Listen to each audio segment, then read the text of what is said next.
timer goes down.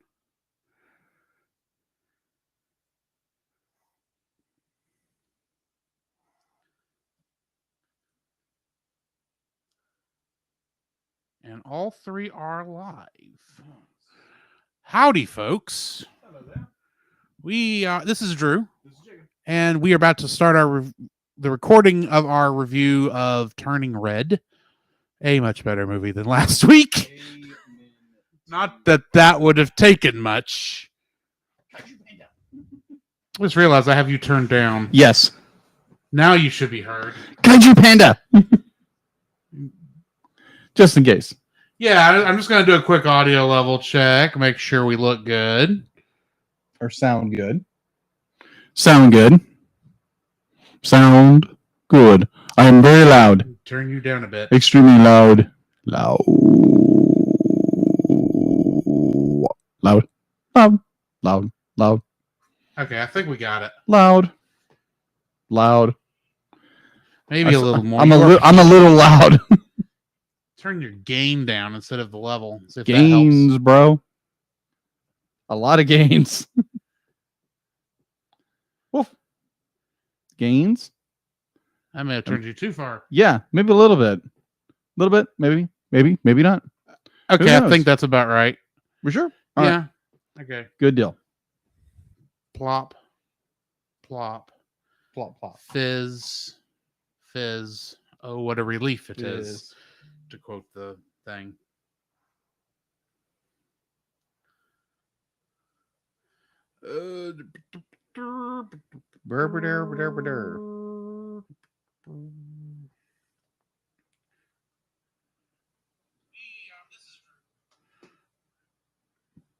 Share.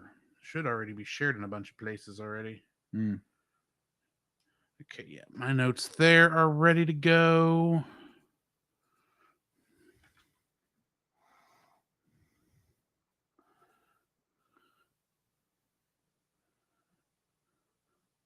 Oh, that's interesting.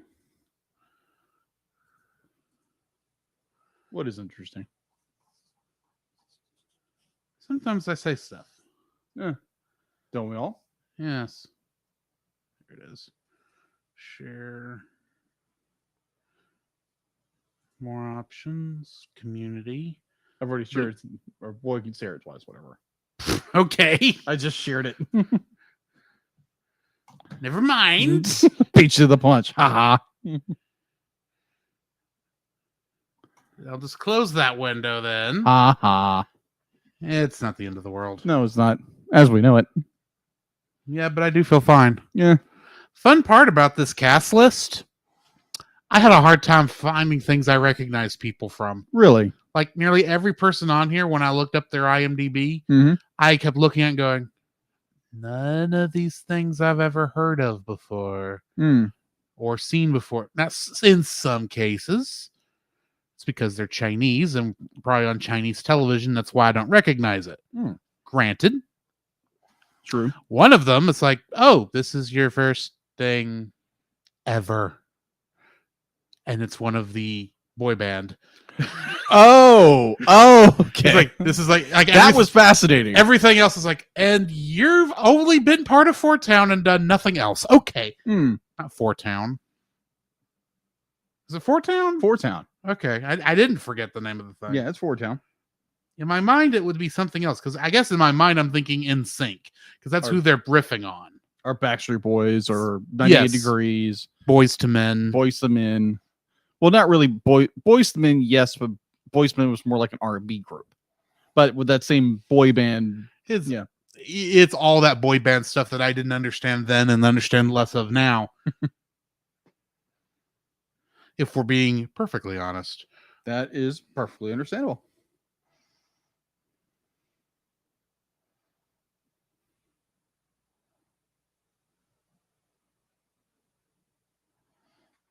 That's something I need to watch after this. What's that? Embrace the Panda, making Turning Red. I think it came out like a week. I think it was like a week right before the movie came out. Yeah, right before the week. It was one of the first times Disney Plus had done one of those where they put out a featurette for the movie before it came out, and I'm sitting there going, either A, you're not going to be able to get into too much because you don't want to spoil the movie that's not out yet. Yeah. Or B, you're going to spoil the movie. So why do I want to watch this? Well, they did something very similar with Lightyear. I know, and I didn't watch that either for the same reasons. I think they did it for. There's a couple other movies they did that with too, which I didn't get. Right. But anyway,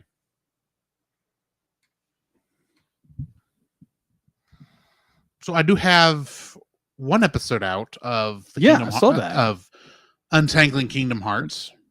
The other, I got 3 more that are recorded. They just need to be edited and released. So, and I ran into an issue with the first 2 episodes where I was covering gameplay. Yeah. As I was watching the scenes, I got to thinking, man, it feels like I'm missing a lot of context for what's going on. Because a character would show up and be like, oh yeah, you know who this person is. I'm going, only because I played Kingdom Hearts 3 and that's where this character showed up the first time I saw it. You haven't told me who this character is in the context of this story. So who is it? So I went back and watched Playframe's Let's Play of this that he did before the MMO server went down, the online server went down. Yeah. I missed a lot of context. Wow. And I had to, and the last 5 minutes of the second episode, it's like, okay, so here's what we missed. This is what I got from the other thing. There's this whole storybook intro that kind of at least sets up what the deal is.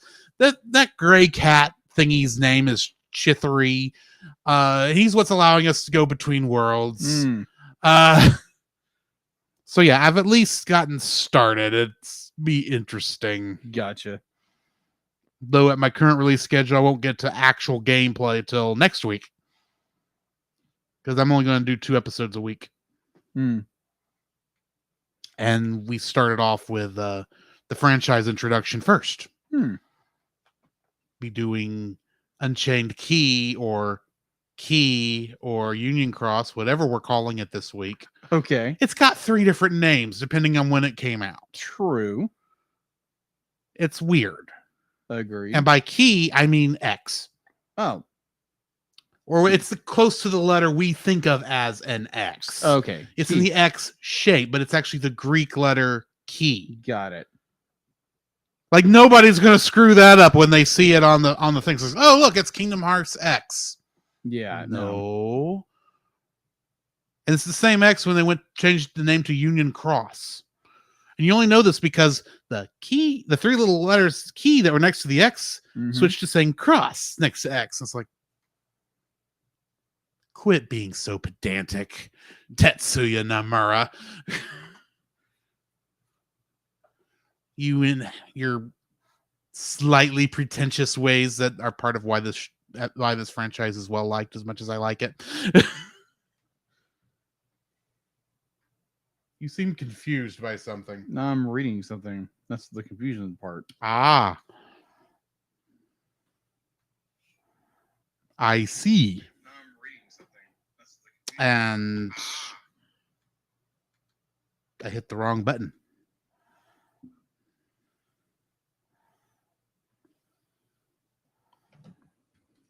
Alrighty.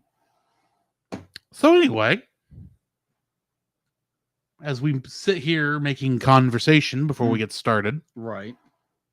Or mostly right now it's me rambling because you were distracted by reading Facebook. Right. Which happens. As it happens. As it does.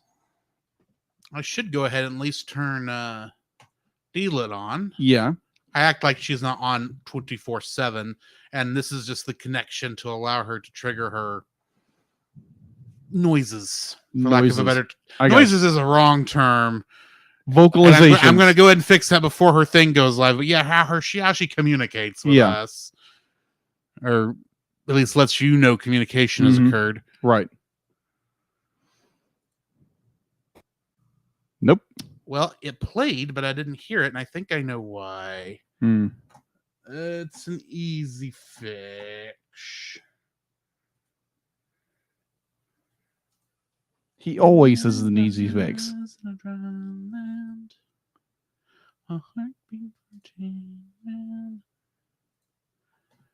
Okay, does that work, D-Lit?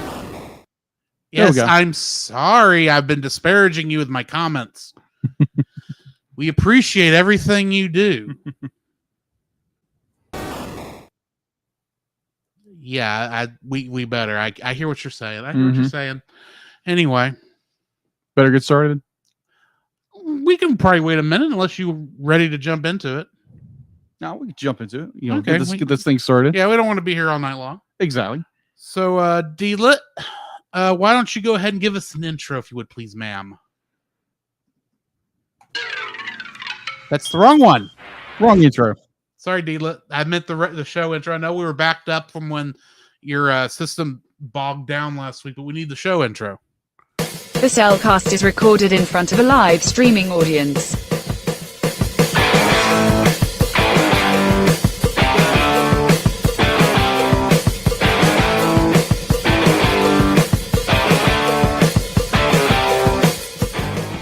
Hello and welcome to another episode of The Cellcast.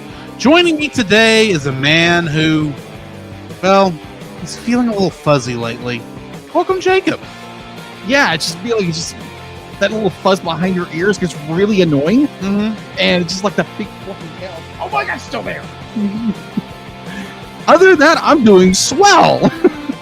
Why, thank you. Let me introduce our co-host, a man who just got excited because there's a kaiju in the movie. And it's her mother. It's her mother. Which I was not expecting.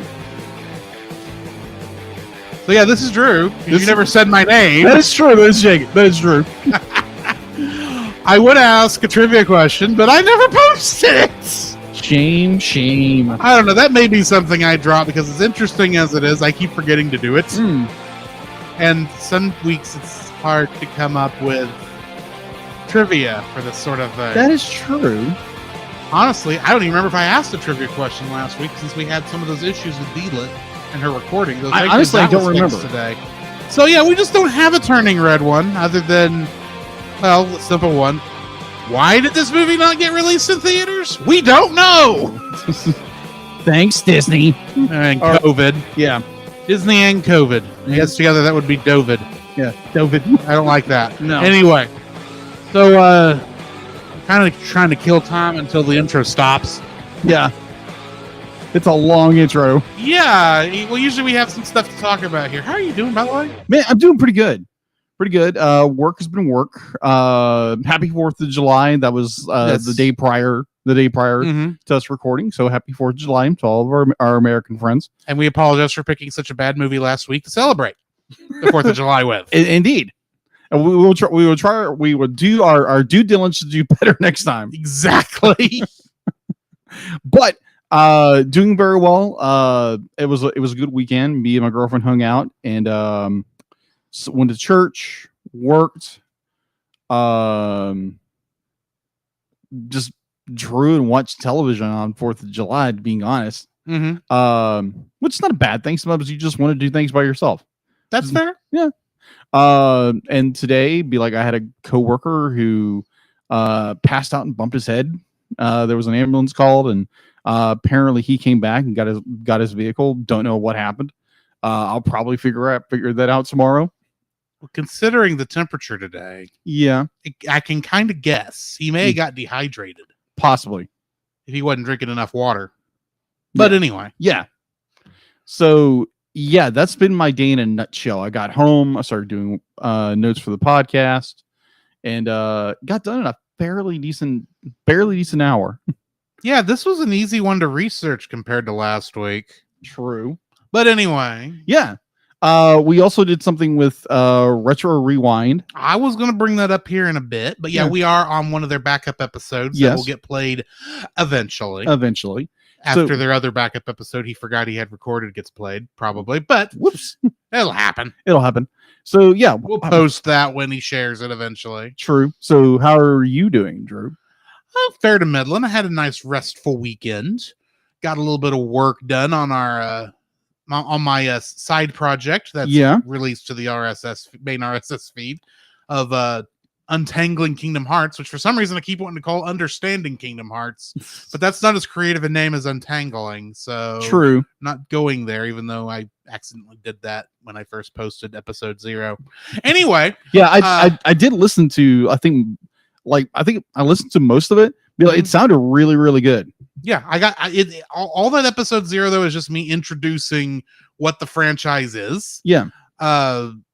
The next episode that's coming out, well, as of this recording tomorrow, for everyone listening earlier this week, I'll be starting Unchained Key or Union Cross or whatever we're calling it this time because it's got 3 different names for reasons. Yeah. But introducing that, I thought for that first one on that one, I was going to actually get to do a scene, but I got to realizing, oh, look, I'm already at 15 minutes. Time to cut here. We'll get to the next one next time. Yeah. So yeah, I mean I'm enjoying doing that. Okay. That was some fun. But Jacob, I have a question for you, sir. What have you been watching?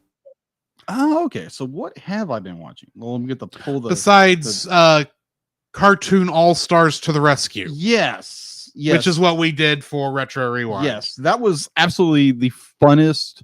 One of the funnest episodes we've done with Retro. Mm-hmm. And I'm looking forward to that one actually getting released. Yes. That was an interesting story behind that. Okay, because it was all last minute. It was an all last minute thing because me and Drew... literally, I got off work, hadn't checked my phone all day. Mm-hmm. I get out to the truck, I get it cranked, let the AC start coming in before I try to bake myself in the truck. Yeah. I look down at my phone and I see a note from Paul or someone that their episode that they were going to record that night was postponed. I'm thinking, oh, that's a shame. So then I drove home. Yeah. Or I drove to Tyler because I was hungry for chicken. And I get parked and I look down at my phone again, because I was going to get ready to find the book I was going to read while I was eating. Right. And there was a link on Discord on our network, on our network's Discord private group that said, hey, we're recording a backup episode tonight. Who wants to jump in? And before I could ask, someone else had asked, well, what are y'all reviewing? And they said, Cartoon All Stars to the Rescue. And before I even talked to you, I said, I am there. And then a couple seconds later, I thought, I need to ask Jacob about this. Hey, Like It Artist, are you there? Are you up for this? And then I went about eating and reading a book. And right before I left the restaurant, I thought, I bet Discord doesn't always notify Jacob when people call him on stuff because I know he doesn't use it that often. Right. So I texted you and said, check Discord. Yeah, because so going back on my end, be like, I'm getting off work. And I noticed Discord said something, but I didn't understand what it was because I didn't have the full context. And then I get yours says, check Discord. And I read it and I was like, you're kidding me. Yeah. Because actually a couple of months prior, almost like Providence, we talked about doing it. We actually talked about it at one point. And we'll have to do it at some point for our own pickup episode, which at some point, me and you do need to get together and record another batch of backup episodes because we have a grand total of 1 Looney Virus left. Yeah, I might want to fill those up. Yeah, but yeah, well, this was a blast and a half to do. Definitely get to hang out again with Francisco and Paul. PaulJPowers.com, who is currently in our chat room. Hi, Paul. Hi, Paul. But yeah, that was a blast and a half to do. And I think that was the first time I had actually seen it, definitely since 1990. Yeah. Maybe period. Because I vaguely remember parts of this because, it's a bit of a fever dream, especially when you're 5. When it would have come out for us. Agreed. But that is a trip and a half, that thing is. It is. Completely agreed. On Saturday, me and my girlfriend hung out, and of all movies, we watched Independence Day. Makes sense. From 1995. You're only 2 days out from Independence Day. That is true. Great weekend. That is so true. Hold on, give me a second. Who's the director of that film? Roland Emmerich. Roland Emmerich, master of disaster movies. the great Roland Emmerich, famous for such cinematic masterpieces as 2012, The Day After Tomorrow, and of course, the 98 Godzilla movie. Roar. That's a lot of fish. that is a lot of fish. I have fond memories of that Godzilla movie. It's a fun movie, but it's like, okay, yeah, this has issues. But I've seen Godzilla movies from Toho that had worse issues. So, all right. So, let's see. I watched a little bit of Ultimate Spider-Man on Disney Plus. That's always fun. yes, Because it takes more of the again, Ultimate Universe version of Spider-Man. It literally just cranks up how Spider-Man would talk to people. Right. It's this quirky, like what is the word was snarky, snarky. That's the word I'm looking for. Snarky. sassy, Snarky, sassy, whatever. sarcastic. Yes. All good words, all good adjectives. I can get out of thesaurus and see how many other S words mean the same thing. So while I was doing my notes, I had this itch and I was like, wait a minute, I haven't seen this in a while. So I pull up the Hulu app, and I watched the original Thundercats. Okay. Yeah. So I've watched, I think, most of season 2, I think. But it's still good to watch. And sometimes I'm more like, I'm watching this and it's okay. Lion-O becomes the Lord of the Thundercats by proxy, pretty much. Right. And he grows into a man, but he still has a child's mentality. And the entire time, everyone's just giving him free reign to do whatever he wants. And he gets in trouble and he can't defend himself worth a darn. And he has to call the other Thundercats to bail him out every single time. I remember up to season 2, they were still doing it. I was like, is Lion-O ever going to do anything by himself? All I remember about the original Thundercats, because I was a little old, or I was a little young for that show when it was out. Right. By the time I would have gotten old enough, it was not on anymore. Right. So the only time I actually saw Thundercats was when it was on Cartoon Network in like the late 90s in the Toonami block before they filled it with anime. Right. And I just remember there was an episode I caught, I happened to turn it on while the show was on. And Lion-O is talking to some future woman. I don't remember who it was. It says, I really like this new technology you have. What's it called again? Soap? Oh yeah, that's the police, the intergalactic police enforcer. Yeah, it's like the Thundercats don't have soap. This raises questions I don't really want answers to. That is how do they clean themselves? Do they clean themselves like cats do? And thank you for never animating that. Oh my gosh, that would have been kind of nightmarish. Yes. Say that. Yes. Oh my gosh. But anyway. Yeah. It's like, last week's episode was interesting. Let's say that. Yeah. Very, very interesting. Yes. Yes. I'm trying to find a podcast I was listening to recently. Hold on. Yeah. Thank you, Deedlet. Okay. So I stumbled because Facebook is great for finding things. Yeah. So I found this podcast called Truth Over Tribe. And it's two pastors talking theology or Christian theology, and it's just very well done. The one I listened to, it was about politics and like taking a side and politically and making that more of the point of a message or something like that, rather than speaking what the truth of what the text is trying to tell you. Context is everything.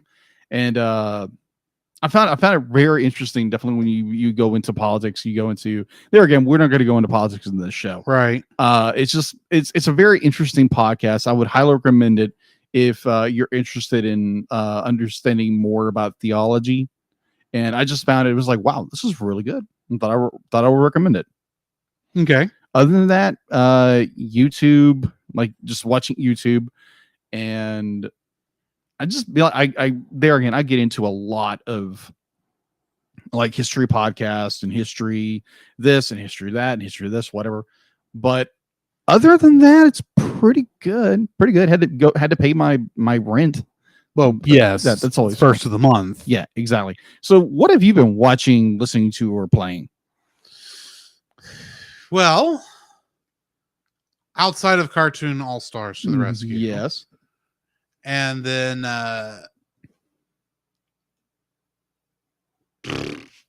brain just farted.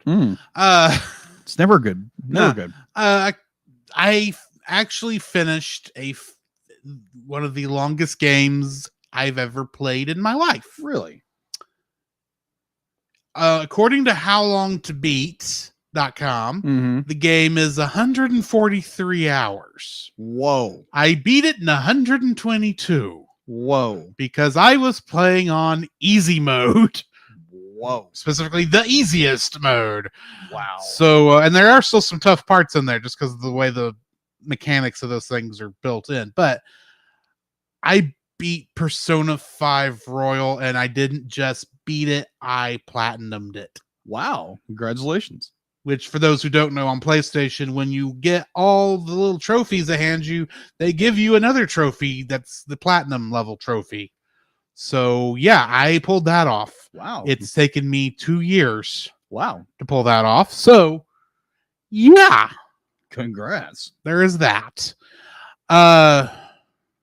Other than that, I've been watching YouTube channels. Nice. A little bit of Retro's Saturday Adventure Saturday. Just a little bitty things here and there. Yeah. Keep me busy. Good. Nothing too... I mean, admittedly, now that I've got the secondary project, I've got even a little bit less time now. But along with actually watching the cutscenes for Kingdom Hearts Union Cross on my phone, for that, I am also watching Playframes Let's Play of Union Cross when the game was still live. Nice. Because I realized 2 episodes into recording for the gameplay that I was missing a lot of context. Gotcha. To the point where I wondered, am I watching is the list I'm going off of these cutscene orders being wrong? Or did they leave some stuff out? And yeah, they left some stuff out. Mostly it's like, here's why what's going on the screen is happening. Which is like, that's kind of the information I need to know at this point. Why did you make this hard to understand, Square Enix? But anyway. Right. So yeah, now I'm watching 2 things because I've got to keep up with both. Because I'm going to be reviewing... Going forward, I'm going to say, here's where the game tells you, and then here's what you missed, kind of a thing. Gotcha. It's going to be kind of silly, but that's how I'm doing that. And other than that, I've mostly just been, like I said, I've mostly just been watching YouTube. Okay. I have gotten into playing City Skylines, which might be a mistake. Cities Skyline. That sounded really weird when I first tried to say it. Yeah. Basically, it's like Sim City on steroids. Oh, okay. In terms of what all you can do with it. Gotcha. So, yeah, that take up more time than I expected it to. Yeah. But anyway, only other thing I can think of I've watched is Ms. Marvel last week. That got really interesting now that they're in Pakistan. Oh, really? Yeah. That was interesting. I still have no idea half the cultural references. And now I understand less because they're in Pakistan and not in Jersey City. But that can happen. It is what it is. Exactly. Other than that, I think that's about it. Are you ready to jump into our next section? Yes. The Cellcast News with your host Jacob Heron.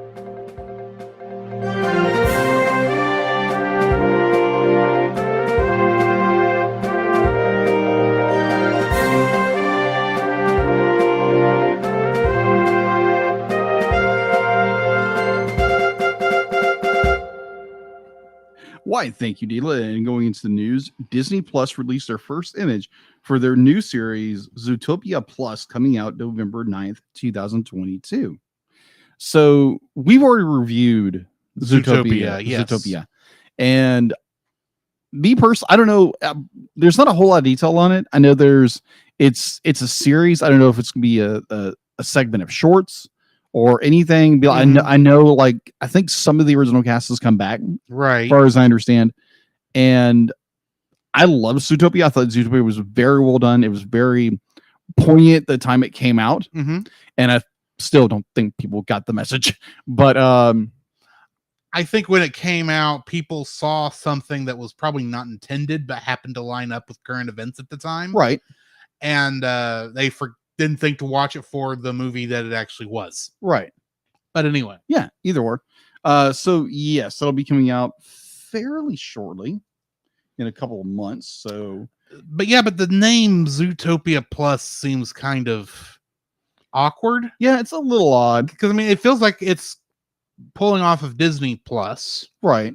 Which, okay, that's a good, Disney Plus is a good name for a streaming service. Zootopia Plus, I mean, what's this going to be? Like every episode is like a show in the city that we're streaming while we're streaming. I have no Zootopia idea. Plus. Oh my gosh. What I would just like more explanations to what the kind of show is, because to me, kind of what I would have wanted was an actual buddy cop show with I can't remember her name. The rabbit. Between her and Nick. Yeah. I want buddy cop show with them going through Zootopia. That would be fun. I would agree. I would agree with you. That's the show I want for that. June, yeah. I want June and Nick to have a buddy cop show in that city. That would be fun. That would be fun. But I don't think that's what we're getting. Who knows? Who knows? But we will find out November 9th in this year. All right, so going to other bit of news. Universal and Illumination's Minions: The Rise of Gru provided to be a big triumph to the box office with a 4-day opening record of $121.1 million.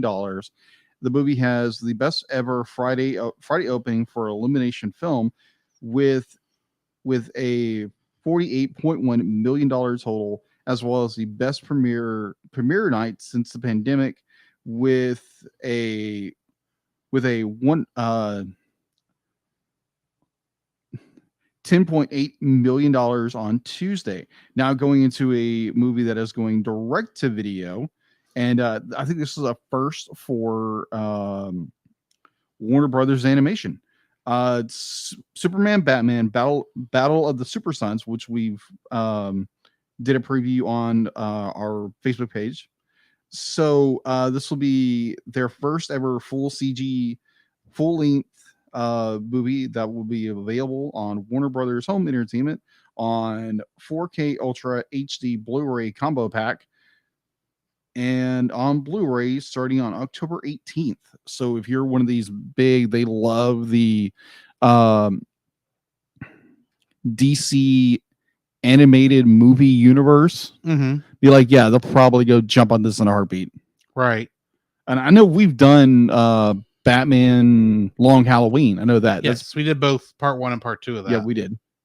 Which is good. It was good. We did that with Dallas over at Geek Devotions. Geek Devotions. Thank you. So go check that episode out, or episodes out.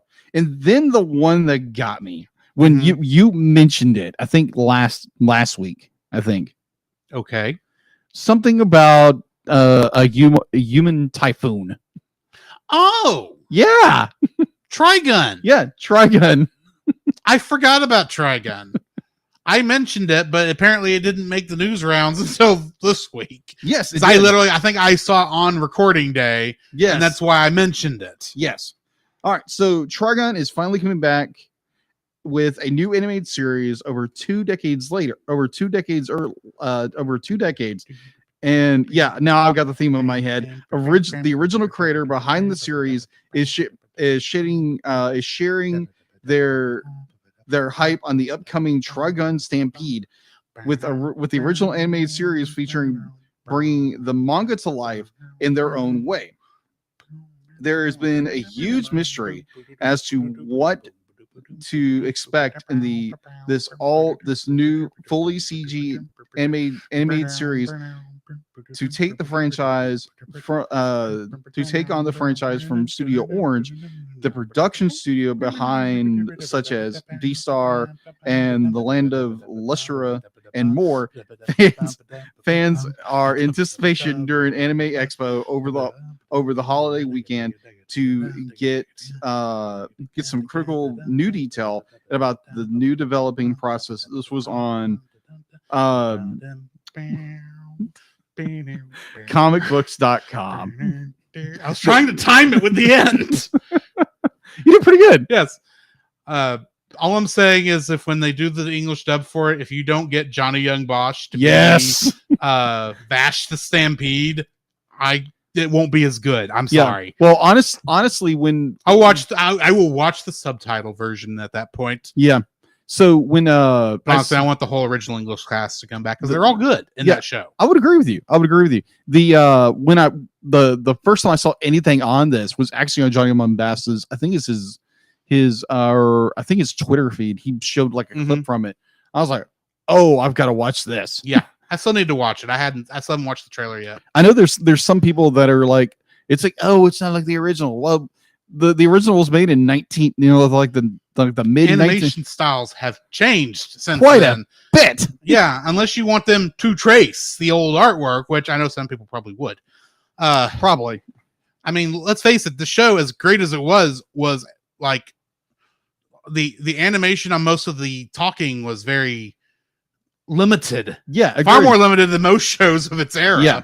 It's almost end of not the movie end of Evangelion, but the last couple episodes of end of you know what I mean? Yes, the end of Evangelion. I don't mean the movie. I mean the last couple episodes of Evangelion, where okay, yeah. Long panning of people's faces as they talk because we literally have run out of money. Yeah, and we're just trying to get it done. Yeah, that's true. But it's not quite that bad. But there's a couple times where it's like, we've been on this shot a while and not much has happened. It was the 90s. Let's say that. And then 3 minutes later, boom, a giant train the size of a rock mesa slammed into a cliffside. It's one we've been on this whole time. Or Vash the Stampede is doing literally anything at this point, because that always took a lot of animation. True, it was Vash. Yes. But yes, we are getting Trigun back. I know there's probably some people out there as watch Trigun. It's an amazing show. I think it's on Netflix right now. I think so. It is a space western. Yeah, space but western. Unlike Cowboy Bebop, which was also a space western, this is more like a western space show. Because technically it does take place on another planet. Right. There is kind of like steampunk type technology, but it's also science fiction kind of what was that called? Not steampunk, cyberpunk. Cyberpunk. It's actually closer to cyberpunk, but on a world that looks like, Old West. Right. Like sometimes ridiculously so Old West. And the only reason at first it's in the future is because the currency is now the double dollar instead of the dollar. Right. Which when you think about it, doesn't make any sense at all. Right. But you go with it. Right. So if you are interested in watching the original Trigun, you can go to Netflix. If you are subscribed to Netflix, go over there and just give it a shot. Yes. I do want to point out, you mentioned Minions: The Rise of Gru earlier.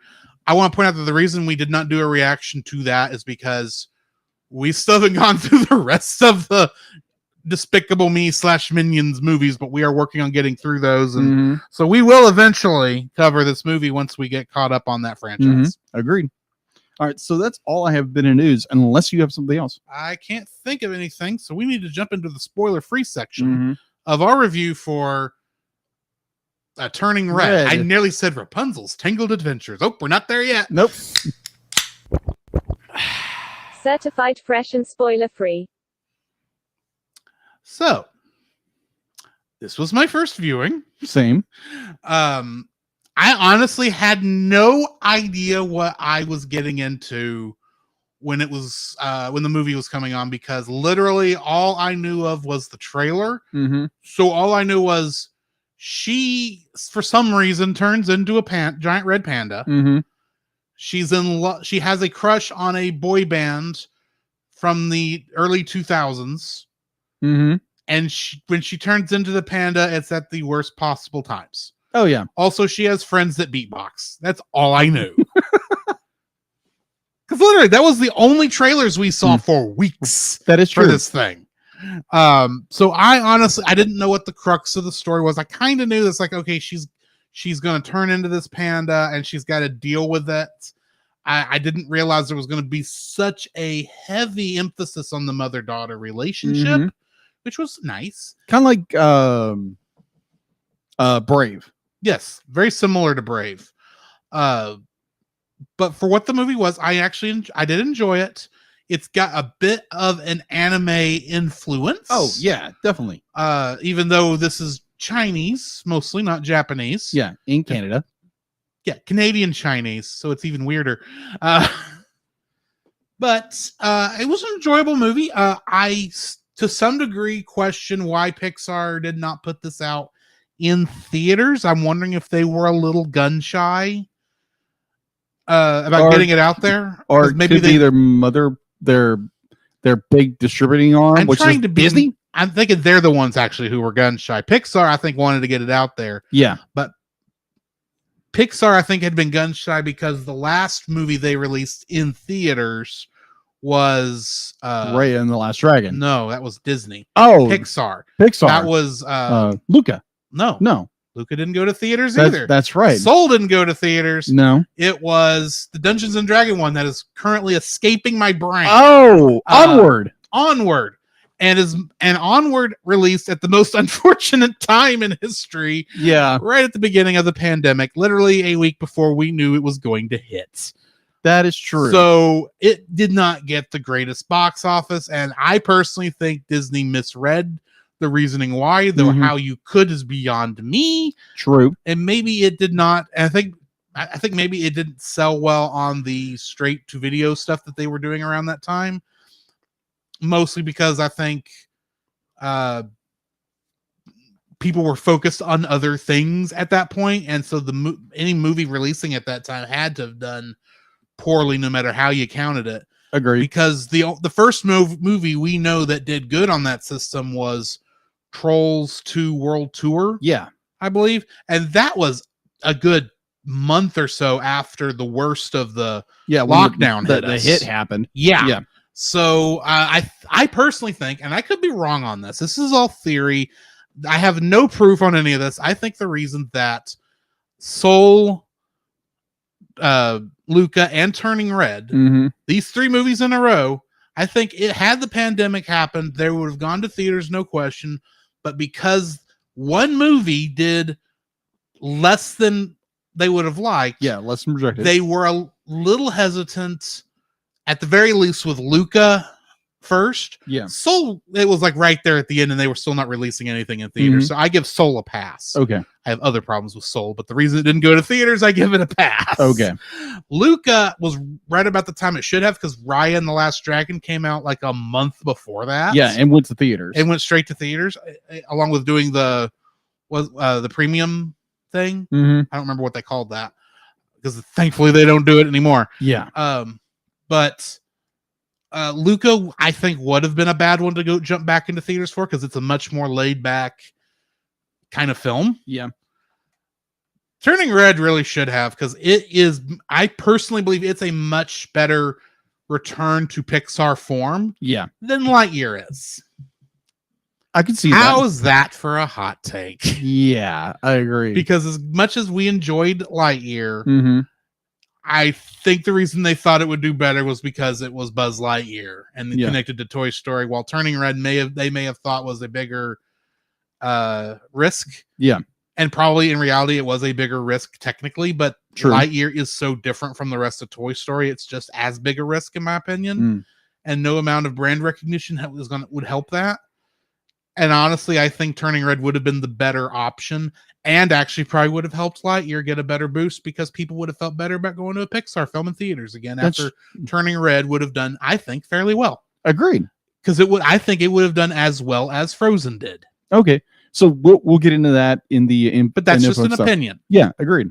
Okay, so yes, so this is. Are you finished? Yeah, I'm done. Okay, good. I didn't want to cut you off in any fashion or form. That's fair. So, there again, this is my first viewing of this film. I have a physical copy of it from Disney Movie Club. I've got a physical copy of it somewhere, but I watched it on Disney Plus because that was faster to get to. True. So, there again, we had this big build up to where it was going to. There was the rumor that it was going to go to theater, and then it literally they were dragging their heels until like a month or two before. Yeah, and then they said, "Okay, yeah, this is we don't feel it's right. It's going straight to Disney Plus." Yeah, because I remember one time we went to go see a movie, and there's the they showed the trailer for Turning Red. There's the poster. I think when we went to see Raya and the Last Dragon, Yeah. they showed a trailer for Turning Red. Yeah, they did. And it's like coming to theaters. Yeah, it's like, yeah, I'm looking forward to that one. And it's like, oh, Disney's being a pansies again. Okay. It's like, come on, Disney. Yeah. So be like, yeah, this being my first time watching it. I had I was like, wow, the animation looks really good in this film. I was looking forward to it, and actually getting to sit down and watch this film for the first time. Because I can't remember what we were gonna do a reaction to it, but it fell through. The Encanto one was backed up for so long, that when we started talking about doing a reaction to Turning Red, the weekend kind of snuck up on us. That is true. And then we went 2 weekends, and then I said, look, I think we've missed our reaction window. I think so. Because I think, as good as the Encanto episode was, I think we missed it by a long shot. Yeah. And I didn't want to hit that again. Understood. So, that's why we didn't do it there. And you agreed and said, okay, we'll just put it on the review. Yeah. And then literally we were making up the review schedule, and you put it right smack there. I said, okay, that works for me. Yeah, that'll work. So, yeah, I thoroughly enjoyed the movie. There's a lot of this movie. It's like, okay, they do tackle some issues here and there that are interesting. I thought it was it was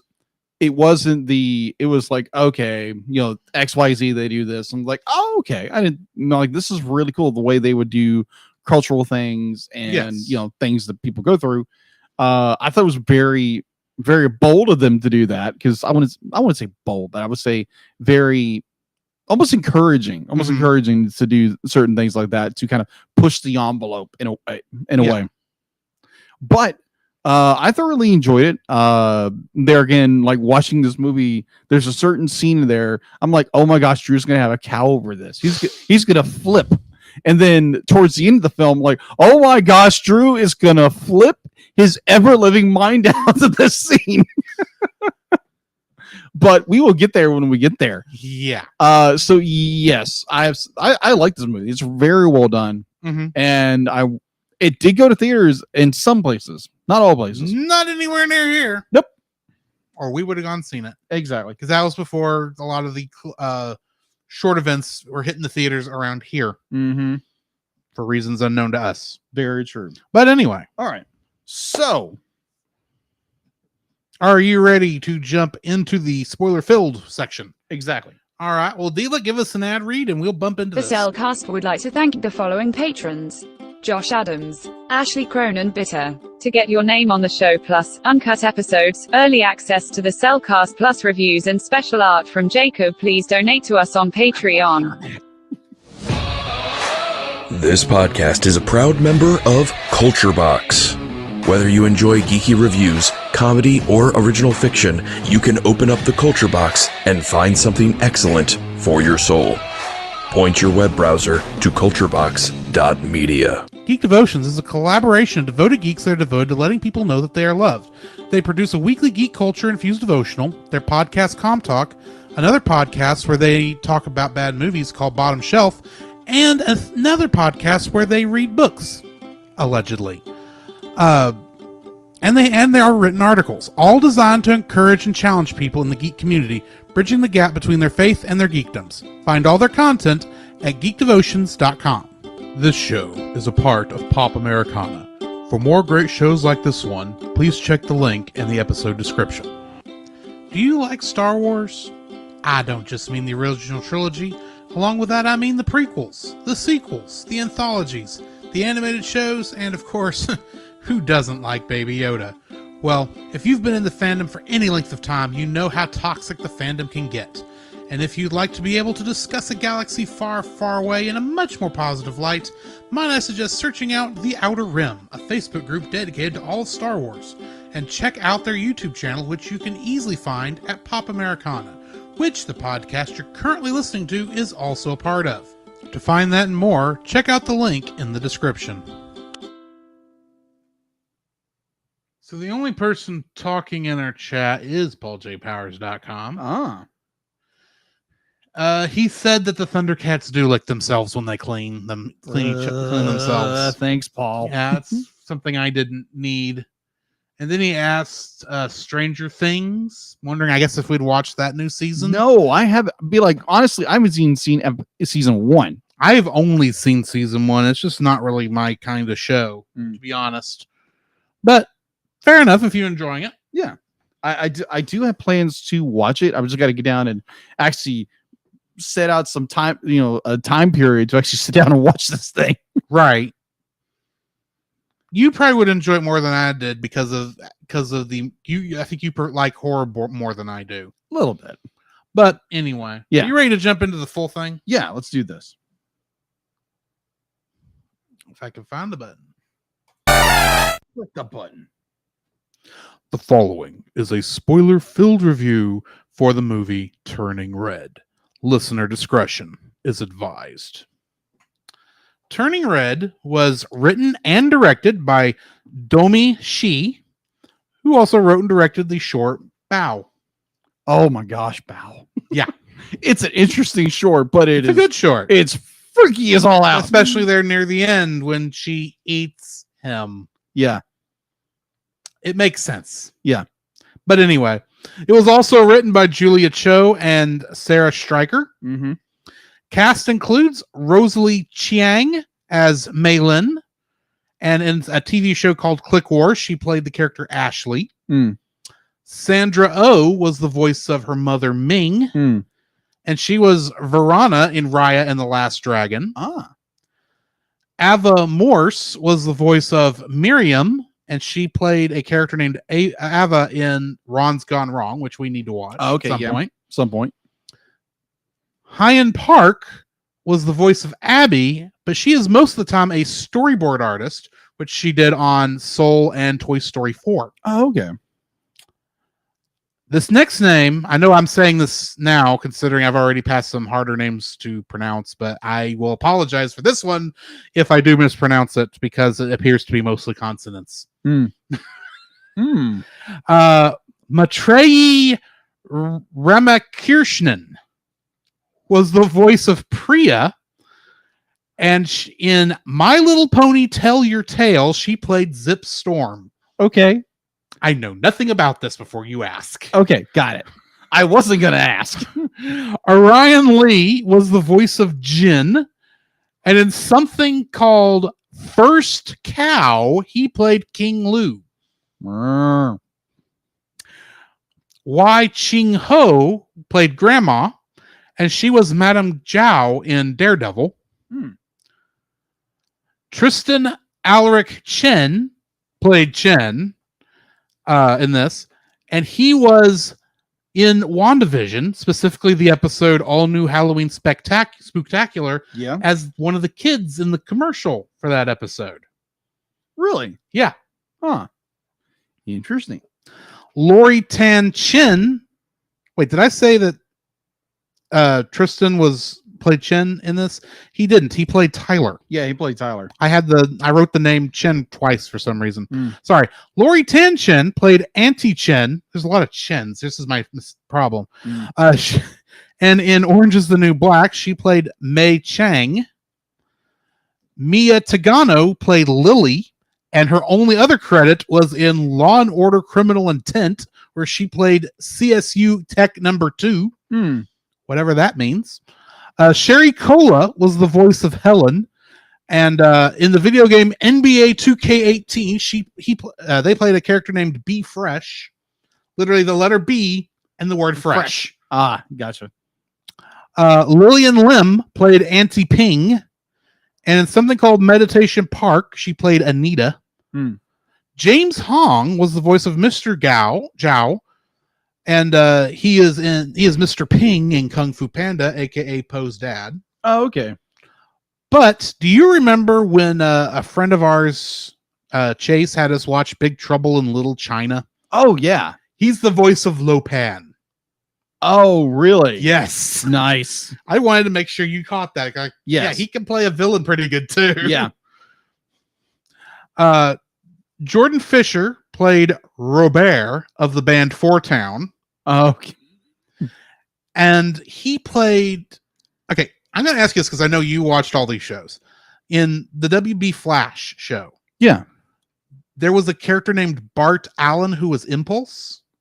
That's later on of the series. I remember there's, yeah. Well, he played him. Okay. Phineas O'Connell played Jesse of Four Town. And he played a character named Tom in something called Confessions of a Teenage Jesus Jerk. I will admit, sometimes I pick titles of stuff to cover because of the strange title I see. Yeah. But that was kind of weird. It's like Interesting. Teenage Jesus Jerk. I think I've known those people. Yeah. And as a Christian, I love them as much as I love any other Christian brother and pray for them often to realize how they're being. But anyway, Topher Ngo was the voice of Aaron T. of Four Town, and this was his first role. Josh Levi was Aaron Z. of Four Town, and he was Drake in I think it's a Nickelodeon TV show called The Thundermans. Grayson Villanueva played Tae Young of Four Town, and he played an a cappella singer in something called Call Me Cat. Well, Sasha Royce played Mr. Kieslowski. That must have been one of her teachers. And in The Day After Tomorrow, he played Parker. oh, okay. Addison Chandler played Devon, and he apparently played a badger in the television show We Bear Bears. Badger.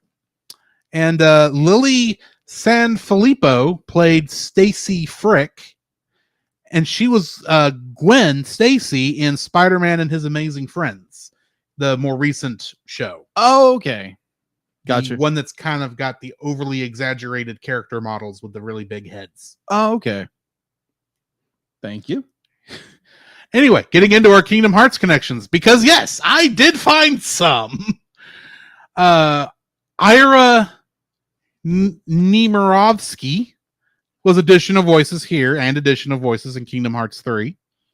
And that was the only direct Kingdom Hearts reference I got. Yeah. But of course, Smash Brothers is a Kingdom Hearts game now. Of course. By the logic of Tetsuya Nomura, since he did claim that he had to think about how to make Sora's inclusion in Smash Brothers work within the Kingdom Hearts franchise. I find this hilarious. But anyway, David Hayter, who was additional voices here, Okay. is more commonly known as the voice of Solid Snake from Metal Gear Solid, who he voiced in Super Smash Bros. Ultimate. Really? Yes. Huh. Also from Metal Gear Solid, Kim My Guest was additional voices here, but in both Metal Gear Solid and Super Smash Bros. Ultimate, she played the character of Mei Ling, one of Snake's support crew, whatever you call those. The people he calls on the codec. And that's pretty much what she does in Smash Brothers also. But anyway, and that's the end of my Kingdom Hearts connections. What do we got in info and stuff? All right, info and stuff. On IMDb, it is a 7.7 out of 10. It's available on Disney Plus if you subscribe to Disney Plus. It was produced by, I'm gonna get this right the first time, Walt Disney Animation and Pixar Animated Studios. Distributed by Walt Disney Studio Motion Pictures. Was released on March 11th, 2022. Going into the box office On Disney Plus. And this is where it gets a little interesting. It had a budget of $175 million. So going into it, actually had a box office release as of June 26, 2022. Turning Red has earned, this is just sad. It's what happens when you have this limited a release. Agreed. $18.7 million outside the United States to Canada. It earned $3.8 million from 12 international markets on its opening weekend. So going into its digital release, according to Saba TV, Turning Red was streamed in 2.5 million U.S. households over its opening weekend. The most ever for a Disney original title, Disney Plus original title, which I wouldn't say was an original Disney Plus title. It was originally supposed to go in theaters. Yeah. According to NASDAQ, Turning Red was the most watched program across all streaming platforms in the United States with a 1.7 billion minutes viewed for the week of March 7th through the 13th of 2022. It continued to hold the top position during March 14th through the 20th of the same year with 1.675 billion minutes. That's nuts. Mm-hmm. That's a lot of streaming hours. But yeah, it streamed very well. It didn't get a whole lot of recognition in the theaters. Right. So yeah, I remember it made a fairly big splash on the internet when it came out, because there were actually people who complained about this film. Yeah. For some reason. Because it talked about it talked about girls. It talked about puberty. I was just going to say, it talked about girls and what they go through. Right. Admittedly, I can't think of any other kids movie that has actually done that, even as a joke. Yeah, I think that was a good move. I mean, I thought it was very. They thought she became a woman. Instead, she became a panda. Yeah. Literally, though, the beast within. Yeah, literally. That could get me in trouble. Tame your tongue, son. Anywho. Yeah. Are you ready for me to jump into the summary on this? Yes, jump in the summary. Jump in it. All right. In 2002 Toronto, 13-year-old Maylin Mei Lee, who lives with her parents, Ming and Jin, helps take care of the family's temple dedicated to their ancestor Sun Yi and works to make Ming proud. She hides her personal interests from Ming, such as the fact that she and her three best friends, Miriam Mendelsohn, Priya Mangal, and Abby Park, are fans of the boy band Four Town. One night, when Ming, who is strictly overprotective, discovers May's crush on Devin, the local convenience store clerk, she inadvertently humiliates May in public. Which I'm just going to say, when I was watching that, great. As exaggerated as they showed that, because it was a bit exaggerated. Just a little bit. Because you're seeing it from her point of view. Mm-hmm.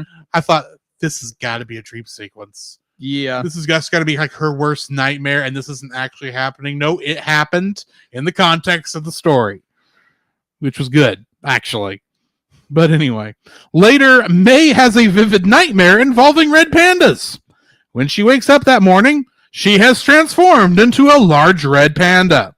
She hides from her parents and discovers that she transforms only when she is in a state of high emotion, though her hair remains red, causing her to go to school in a beanie.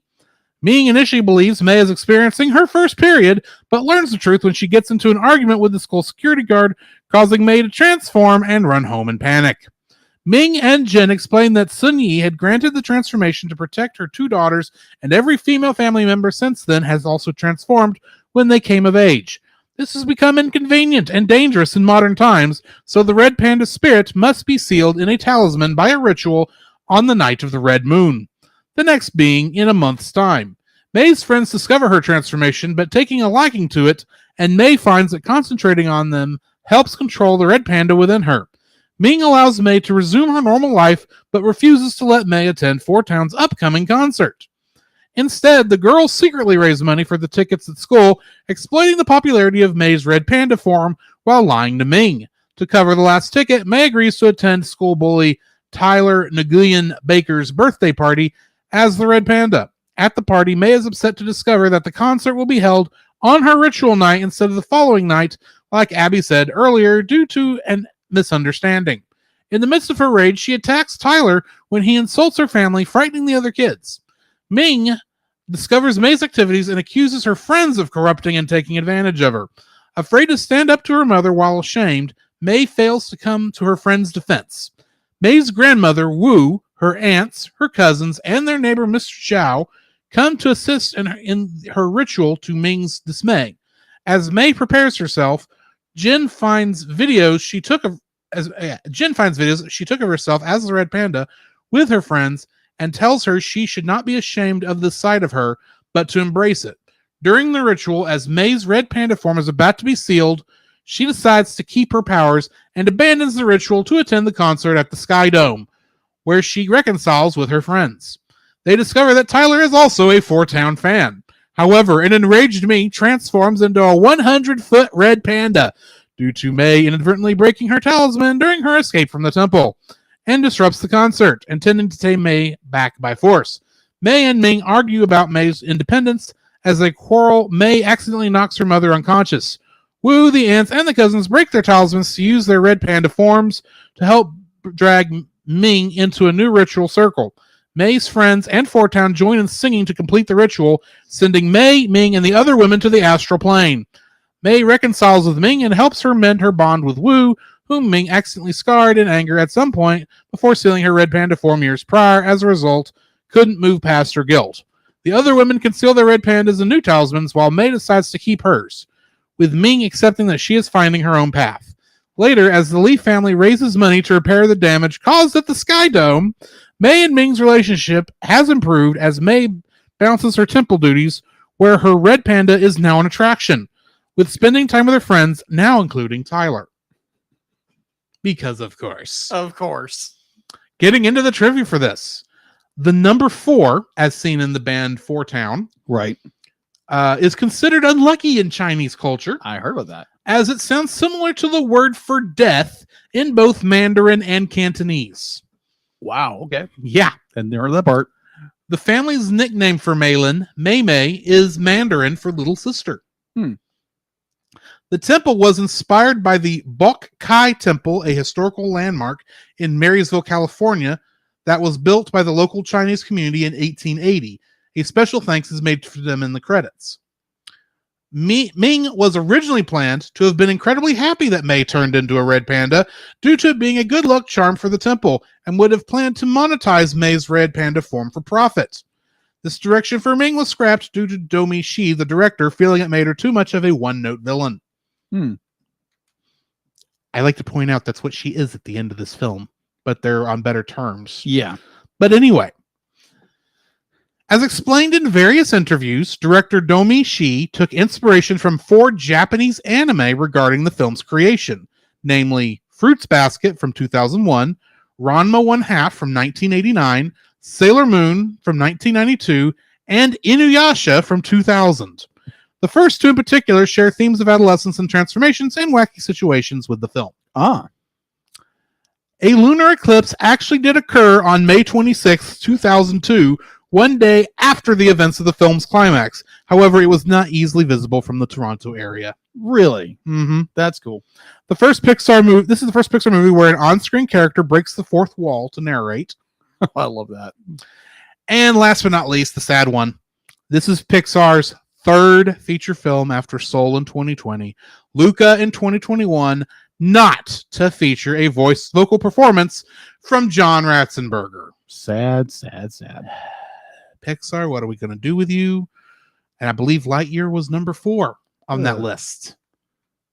I miss John Ratzenberger in Pixar films. Maybe he is getting a bit old to do that anymore, unfortunately, but I like me some Cliff Clavin. Yeah. True. But anyway. Yeah. Jacob, what is your first like for this film? My first like of this very furry film.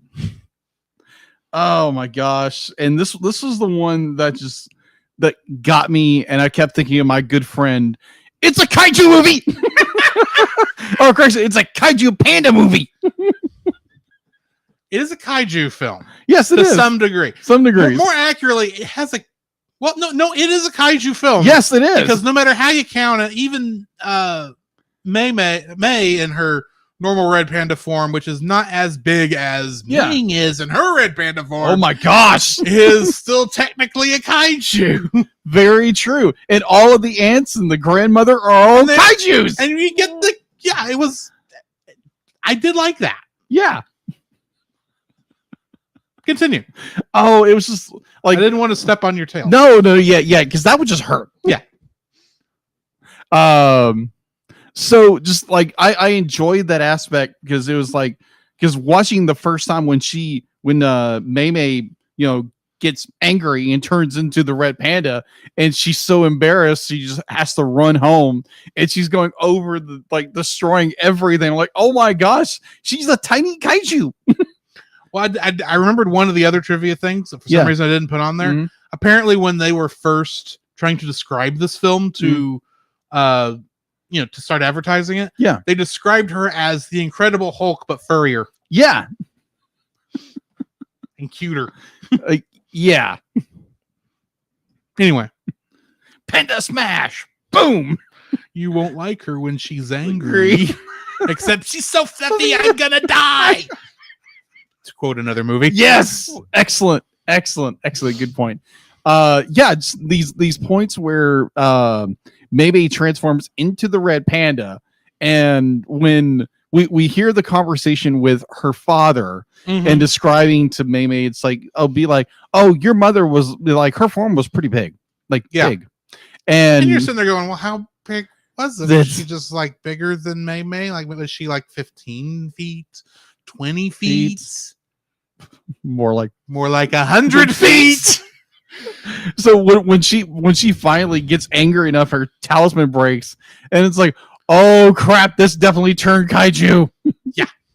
And it was just like, I love that aspect because they took something that you primarily see in Japanese films now of the kaiju or animes or whatever. We are at least starting to see kaiju we are getting American made kaiju films now. Pacific at least with the MonsterVerse and Pacific Rim. Yeah. So I just thought it was a very interesting aspect. Definitely when we get to Mei's mother, who is just massive and destroys the stadium. Yeah. And I thought that was it was very unique. It was so well done. And it was, oh my gosh. And the fact that Mei decided to keep her panda, and I'll get into that later, but it was just it was like, oh wow, that's a different direction. I didn't expect them to go the whole, the kaiju route with this. And I was wow. Because there was nothing really pointing to that even being a focus. Yeah. It's just that, okay, she turns into a giant red panda. She's a monster. Except not. No, she's a human. She's been cursed by, the only thing I assume from a Western idea is got possessed by a demon. Except she didn't. No, she didn't. She was still in control of herself. In fact, she was probably more real after the panda transformation than before because she literally lost control of herself. Yeah. I guess more like in an ancient spirit or something you would call it. Maybe. Because that's the way they kind of describe it as, kind of like a spirit. Yeah, it's a little weird. It's odd. Yeah. But it's understanding a different culture and but overall be just the idea that you had, furry kaijus was hilarious to me. And I thought it was a great idea to do this in this film. So that's my number one. What's yours? I'm going to jump off yours and say it's a kaiju film. Thank you.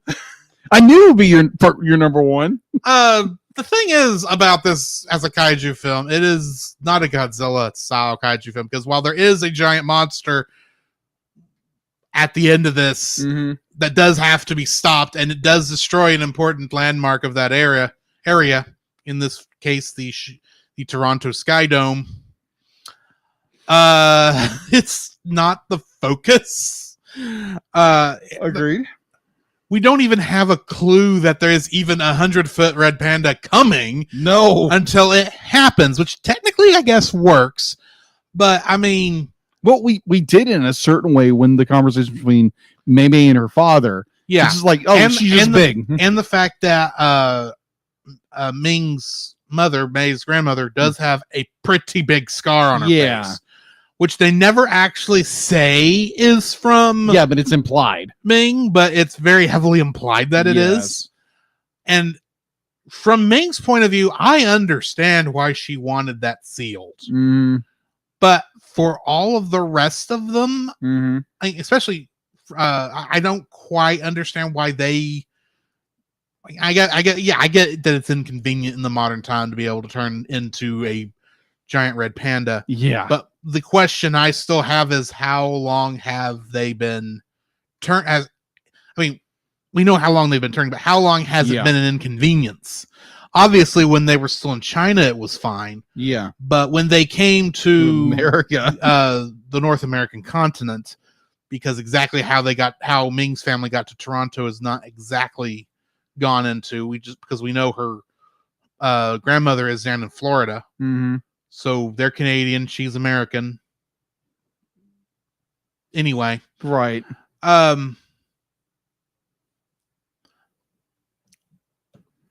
It is a fun. We do get a lot of good destruction and got a lot of good fights. And admittedly, I only know of maybe one or two other kaiju that have fur on them, and one of them is King Kong. Wow. Wait. Oh yeah, King Kong does have fur. That's right. King Kong does have fur, but he's like the kaiju that's been grafted into the kaiju fandom solely because he fought Godzilla twice. True. Originally just once, but that was changed recently. And then there's another one in one of the other Showa era Godzilla movies. I can't remember which one. I think it's Godzilla versus Megalon. But there's a King Caesar in that one that is actually a cat kaiju. Really? Or a lion kaiju, technically. Got it. That came up. Of course, that one's just fun because Jet Jaguar. But anyway. That was, but yeah, this is definitely a kaiju film. You got a lot of that nice fun. And admittedly, I was not seeing it as a kaiju film until the 100-foot panda became visible. Raises big because the rest of the time I was just looking at it, like, okay, she happens to turn into a monster. That's kaiju by the actual definition of kaiju, and not daikaiju, which is really what Godzilla and all of them are. Yeah. But we don't use the term daikaiju because no one knows that word over here. So what does daikaiju mean? Big monster. Big monster. Or big mysterious creature. Because kaiju means mysterious creature. Yeah. Daikaiju is great mysterious creature. Wow. So yeah, but kaiju is just the only term that's used worldwide for the whole thing. I gotcha. Technically, there's also kaijin, which is mysterious person. Oh, okay. It's literally that. An example of that might be Dracula or Frankenstein would technically be maybe kaijin. Okay, but they don't actually. Well, except there was a Frankenstein monster in some over there. But anyway, that's all beside the point. Yeah. But yeah, I was not really looking at it like that. I was actually kind of looking at it more like the Incredible Hulk. I got you. More than that, which then now raises the question: is the Incredible Hulk a kaiju? I know who to ask. I would be Nate Marchand of the Monster Island Film Vault because he knows superheroes too. But anyway. Yeah, what do you think, Nate? What is your second like? My second like, actually, I titled it. It's Unleash the Inner Panda.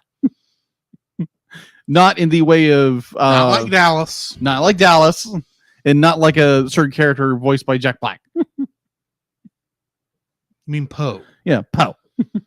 Skadoosh. Yeah. Either or. I found this quote during my research, and I thought it was very well. It's actually a paraphrase from Sigmund Freud.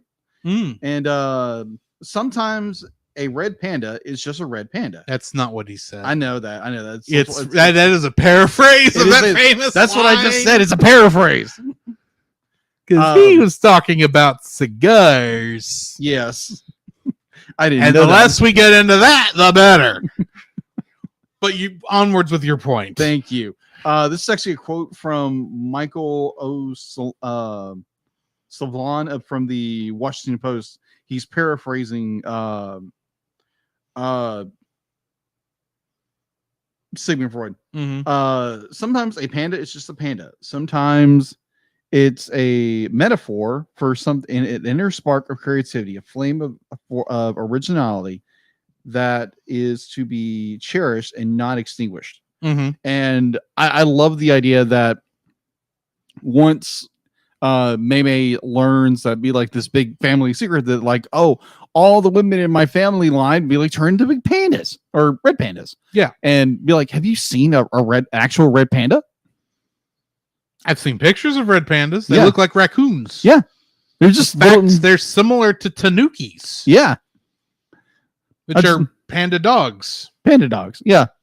I thought they would just be like also known as raccoons. Yeah, exactly. I think they're all connected is all I'm saying. Somewhat, but either or. I like the idea. It's like when she realized she embraces the panda or embraces the red panda. I find it's where she has to hold these family traditions, family values, or under this very strict discipline of her mother. Now I know a certain podcaster would not like this film because it's Disobedient children. But she does face consequences, which he's fine, which saves that a little bit. Yeah, agreed. Of course, the consequence is being chased by a giant 100-foot red panda that happens to be her mother. But among other problems that right. arise. But it's embracing the weird, embracing the oddity of like being very nerdy or something like that, and just like embracing that and not being ashamed of the creativity you can be and the because a lot with our world it's just be like, oh, embrace this. Be like, to me it's like you embrace the inner nerd you are, what you love to do, and just embrace that and just because you never know, because the idea that maybe God placed that inner desire to be creative or something like that you can reach people with the gospel. And I was be like, it's just, sometimes with me, sometimes I really don't want to be a nerd, because there again, I've been described as nerd light by family members. Let's say that. Yes. And I was about to say, I was sitting here and going, you're nerd-ish, but I wouldn't say you're full-on nerd. Yeah, I'm nerd-ish, nerd light. Yeah. But so sometimes I kind of struggle with that because I just want to be the normal person. Kind of like maybe she just wants to be normal. She wants to be like everybody else. But once she realized, be like, oh, this red panda is actually really cool. And everybody seems to like it. Yeah.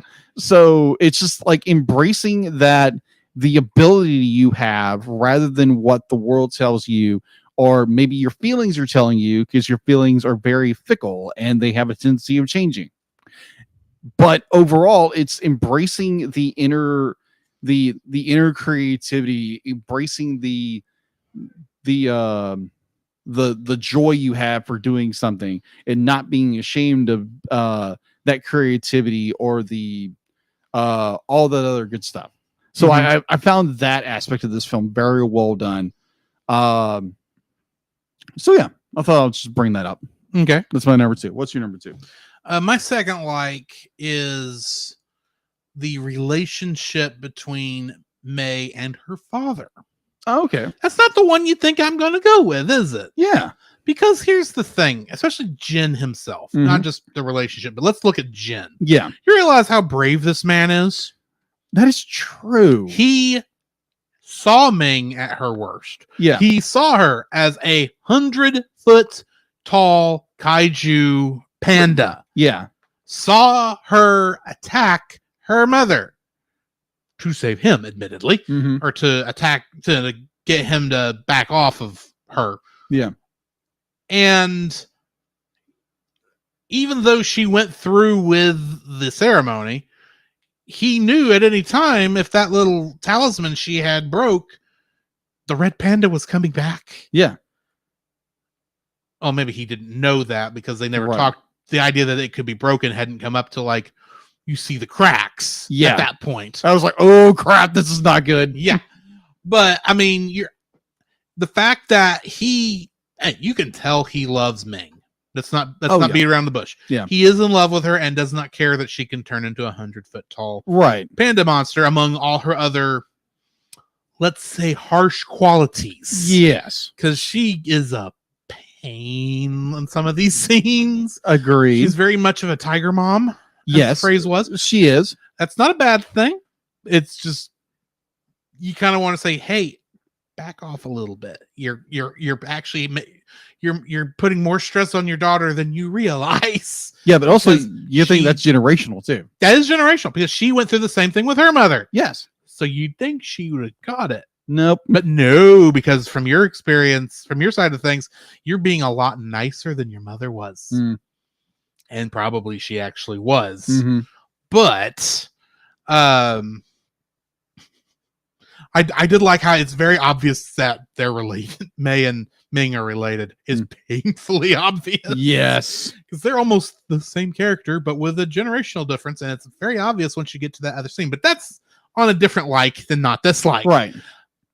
But the fact that, Jin feels, all this love for his wife Mhm. is definitely on, wanting to support her and wanting to support his daughter, Yeah. which puts him in an awkward position throughout Yeah.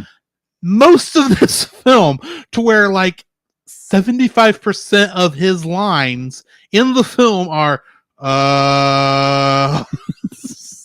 it's like, I don't really know how to answer here because I'm in the middle and I can't, I want to make pace, but I don't know how. Right. So when I thought that was just going to be the running gag. It's like, okay, he doesn't really have any lines. Mm. He's in the background. He's not going to be able to do much. Yeah.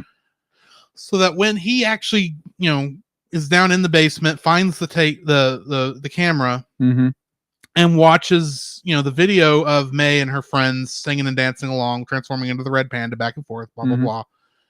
And then goes up and actually says, hey, I understand what you're going through. Even if you go through with this ceremony, don't lose this part of you because you seem happier here Mm-hmm. than you seem than otherwise. Yeah. He's like, because he's being supportive of both of them. Yeah. The problem is they're both hard-headed. I wouldn't know anything about this. They're both very hard-headed, and they both want what they want, and that's why they're butting heads Mm-hmm. or paws, as the case may be. Mm-hmm. But I appreciated his character because like he is just like the normal human who got wrapped up into this thing. Mm-hmm. He wasn't scared away when he saw Ming transform the first time. Mm-hmm. He was well aware that his daughter was going to do the same thing one Mhm. day. Yeah. To the point where it's he who actually spills the bean. Oh, it's like, oh, it happened. What happened? It's like, oh, it happened already? Ready? It's like, and you just see the look on Ming's face. It's like, You had to you say had- it. I was getting to that because 5 seconds later, and we knew it was coming. Uh-huh. She's breaking up and she goes, wait a minute, what did you say? You knew about this? You knew I was going to turn into a giant panda? You didn't tell me? You didn't tell me about this? Well, I thought I had more time. Well, you didn't. The fur popped out. Yes. You should have recognized it was more than just puberty. Which actually does make me wonder if it's connected to puberty, actually. But besides the point. Yeah, it's puberty. That's how it's supposed to represent Yeah. anyway. But anyway, I love the how supportive Jin is both to May and Yeah. Ming, Yeah. and even though he doesn't get to do a whole lot in this movie outside of be supportive, Right. he still actually has a very powerful role in the film Agreed. Completely agreed. because he could very easily have just been the running gag Yeah, agreed. of the troublemaker or the guy trying to make peace and having no idea how. Yeah. I to kind of bounce off your idea. the idea that the father, when like watching this film, like he doesn't really do a whole lot through the first act. I'm like, oh, this is like the submissive husband who doesn't be like, he's a yes ma'am. Yeah. Doesn't really how to to some degree, he felt like that joke of the kid who's trying to ask the father to do something, and he's just reading the paper the whole time. And after the kid says the other one, he says, "Go ask your mother," without actually paying attention. That's kind of what he looks like, except that he's actually looking around and watching everything. Yeah, he just doesn't know how to actually answer any of these questions because a lot of stuff is happening pretty fast, and he's not really equipped to handle any of it. I would agree. And also with your point, be like, he's a very supportive father and he's a very supportive husband. That be like, he knows. And he was caught in the middle between the two. Yeah. He couldn't do much about it. Exactly. So I found that very appealing as a character. So yeah. Before we get into your third like, before we get into your third like, we just got rated by Geek Devotions. Woo woo! Which means Adela, can you give me a thank you? And Retro's here too. By the way, Retro, you will not like the movie we're reviewing because there's a disobedient child, and it's. How are y'all doing? I think Geek Devotions said he was going to be streaming Dragon Quest XI. How'd that go? I need to get back into streaming that probably here in the next week or so. Right. Because I got out of the habit of streaming. But yeah, we are reviewing the movie Turning Red.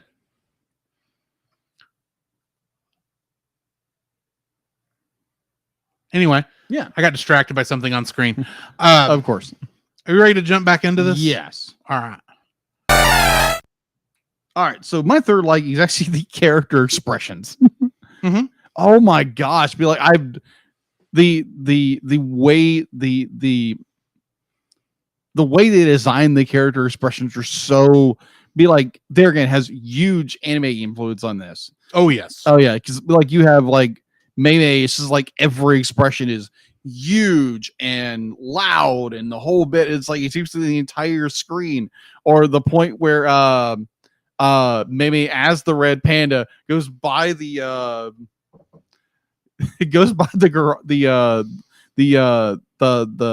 little grocery shop. Oh, okay. And she goes by as the panda, and she sees the guy, and she goes, this is nah. This is like great. Well, like, she starts doing the thumper. Yeah, the thumper stomp. It's like, oh wow, she really does like this boy. But overall, be like every time you have a character expression, because it's be like the transformation is based off emotion. And so like anytime she gets mad or sad or like gets like any kind of a like deep emotion, she can transform into the panda. Except for the support she has for her friends that kind of helps her calm down a little bit. Right. But just the amount of expressions that you have on Mei, you have on like every other character is so like overexpressed, and it's so colorful and lively, and it's just it like brings a different element to the movie where like I would use the example of Luca. Luca does some very generic common expressions, where here in Turning Red it is just blown out of proportion. It's done very well. It's over exaggerated facial expressions, which make the character become more alive. It's like when Mei gets mad, be like her eyes are big as saucers. Yeah, and it's just so well done. And like you find that a lot of anime, a lot of manga, and I just be like, I find that very nice because I like to draw characters with very big expressions sometimes. And I just really enjoyed that. I was like, wow, they really cranked a lot of this up in this movie, and it's very well done. I really enjoyed it. So that's my number 3. All right. My third like is actually the relationship between Mei and Ming. Oh, okay. Because here's the thing, like I talked about earlier, you can tell they are mother and daughter, and it is painfully obvious by more than just a genetics. Yes. Because they are the same in temperament and personality. It is their way or the highway. And when you get two people who are like that, let's just say the sparks fly. And they turn into giant pandas. Right. One of them being 100 foot tall, but that's beside the point. True. It's weird in how I watch this and I kind of am reminded of a Goofy movie. In a way. Really? Yeah. Because think about it. They are in this case, it's a mother and a daughter instead of a father and son. Right. But while they're not going on a road trip, they are going on a journey of sorts that ends in a concert in which they crash it pretty bad. And by the end of the story, they come to terms with the fact that, May is growing and Ming still just wants to be a part of her daughter's life. Right. It's not the exact same story, but it follows a lot of similar themes of that story. And I like how the characters are, I like how you can tell they both love each other. Yeah. But they're not really good at expressing that love. Understood. And so, yeah, that's part of the reason I actually do like the characters of, I know I'm not going into this as much as Jen because I really have not much to jump off this. It's not obvious. Right. But yeah, Ming and May's relationship where you can tell they're both trying to do the right thing and love each other and still get their way. Yeah. All at once. I appreciated that you could tell that I appreciated the way that relationship was set up. I gotcha. Which now brings us to our dislikes. Agreed. What's your first? My first is now granted, this is an extreme nitpick and it's very early in the film. So I think it's one or two scenes where it's Mei and another character, and it has to do with their eyes float a little bit within the frame of the eye socket, because you can very clearly and definitely see it where a character moves, but obviously the eyes don't move in the frame, but they do move. Yes, you can see where maybe the rigging wasn't exactly clamped down, to use the lack of a term, but you have this where maybe moves and her eyes slightly shift where they're not supposed to shift. So there again, this is an extreme nitpick. There again, when you're a reviewer, you do these things. And I saw that and I was like, that was interesting. I guarantee an animator made a mistake there. Yeah. But it's just, you have one or two frames or one or two moments in the movie very early on. They obviously corrected it later on where characters' eyes seem to shift a little. I'm not talking naturally shift, but the framing of the eyes go out of frame for fractions of seconds. So it's just one of those observations that I had and just thought I would bring it up. Okay. What is your number one dislike? My first dislike. Our first dislike, yes, is so much of this movie would have been fixed, and I recognize this is part of the plot, and so I really shouldn't be part of the dislike, but so much of this film could have been fixed had Ming and May just talk to each other like normal people. Now, granted, I understand how hard that is because May does not want to displease her mother. Yeah. To the point where she almost lives a double life. Yeah. Between school and home. I get that. But so much of the problem here is that May isn't listening to Ming. Ming is not listening to May. Yeah. They both have their best ideas of what they think is right. Granted, as the mother, that should win out because she is the parent and wants what's best for her daughter. Right. And let's face it, what's best for her daughter is not sneaking out to a birthday party to sell her transformation abilities as to get money to go to a concert she technically also isn't allowed to go to. Yeah. And what's also not good is deciding, oh, I do actually want to keep the transformation, but instead of just sitting down and talking about it and having a decent conversation with the family, I'm going to run away to the concert because I'm angry. Yeah, and I want to go to the concert because I miss my friends. Mm-hmm. Granted, if May had also talked up, her friends wouldn't be angry at her either. True. So much of this is the fact that for most of this film, Ming doesn't listen to her daughter, and May doesn't have the courage to speak up. True. Because the few times it does happen, it doesn't go well. True. And there's a part of me that's like, it's like saying, Jen, you should speak up for both of them. You're supposed to be the support, and you don't even know how to help these two people. When it's all like, you just need to say, okay, ladies, we need to talk about this calmly. We need to have a family meeting. Can you see that happening? All you see is like they both turned to pandas. Well, Ming wouldn't have because hers was still in the talisman. True. May would have been having May had learned how to keep the panda in control, which was thinking about her friends, which she lied about to her mother. Yeah. It's like, May, quit lying. This is what's digging you deeper into this hole. True. And admittedly, no, that's a different dislike, but we'll get back to that. Right. Admittedly, a lot of my dislikes are not with the storytelling or the animation. It's probably things that would actually detract from the movie had they actually been done differently. But it's like, this is the problems I have with it because this is the problems I'm supposed to be having with it. Right. You know what I mean? So yeah, what's your second dislike? My second dislike. Oh my gosh. So I actually had to think about this one for a little bit. So you have May be like, so she's using her transformation in order to gain money or earn or raise money in order to go to this concert. And I agree with the mother to the fact to be like, wait a minute, you're spending $200 to go to a concert. Yeah, that's kind of nuts. But at the same time, be like, that's how much they cost. Yeah, which is nuts. Even then, that's how much they cost. Yeah, this is 2002. Yeah, it's like, how popular are these characters? They're essentially in sync, or Backstreet Boys, or Backstreet Boys, or something to that effect. Right?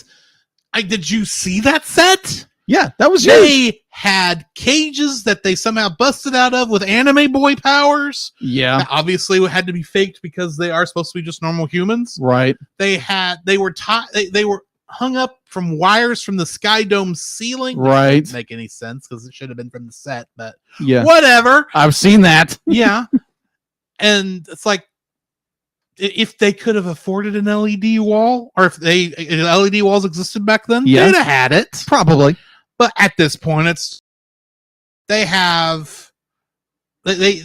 see why it cost $200. There was that much production value put into it because they could make that kind of money. Yeah, agreed. But that was beside the point because this was more of a nitpick, and I don't know if I think it's appropriate, but at the same time, it's kind of odd. Let me ask you a dumb question. What's this? How much did you pay for that Garth Brooks concert you went to recently? $94 a ticket. Okay, altogether. Fair enough. All together. Never mind. Yeah, I was gonna bring that up, but you brought it up anyway. My point is go ahead. If we're all being honest, anything over $50 is too expensive for me. I got it. I totally get it. But my point is, be like, May uses her ability, lying to her mother the entire time about this, and like selling. Be like, I kind of view it as kind of like a self-exploitation in a way that she uses her abilities, which she's been strictly told, don't overuse it because you'll lose control of it. Right, which technically was a lie. Which technically is a lie. By all technical accounts, is a lie. To that in a second. Yes. The idea would be like, you're selling yourself or selling your panda form in order to raise money to go to a concert that is already extremely expensive. Which she got into for free. Yeah, she literally. That's another thing. Actually, no, she didn't get into it for free because even that came with consequences due to her mother destroying the stadium, and now they have to pay to rebuild it, which makes no sense. It doesn't make any sense. I guess it's the only way they could get away with not having putting Ming in prison, That is true. which technically she should have been arrested for, because you can't. She's not Godzilla. She's not a wild animal. She was a thinking person. Agreed.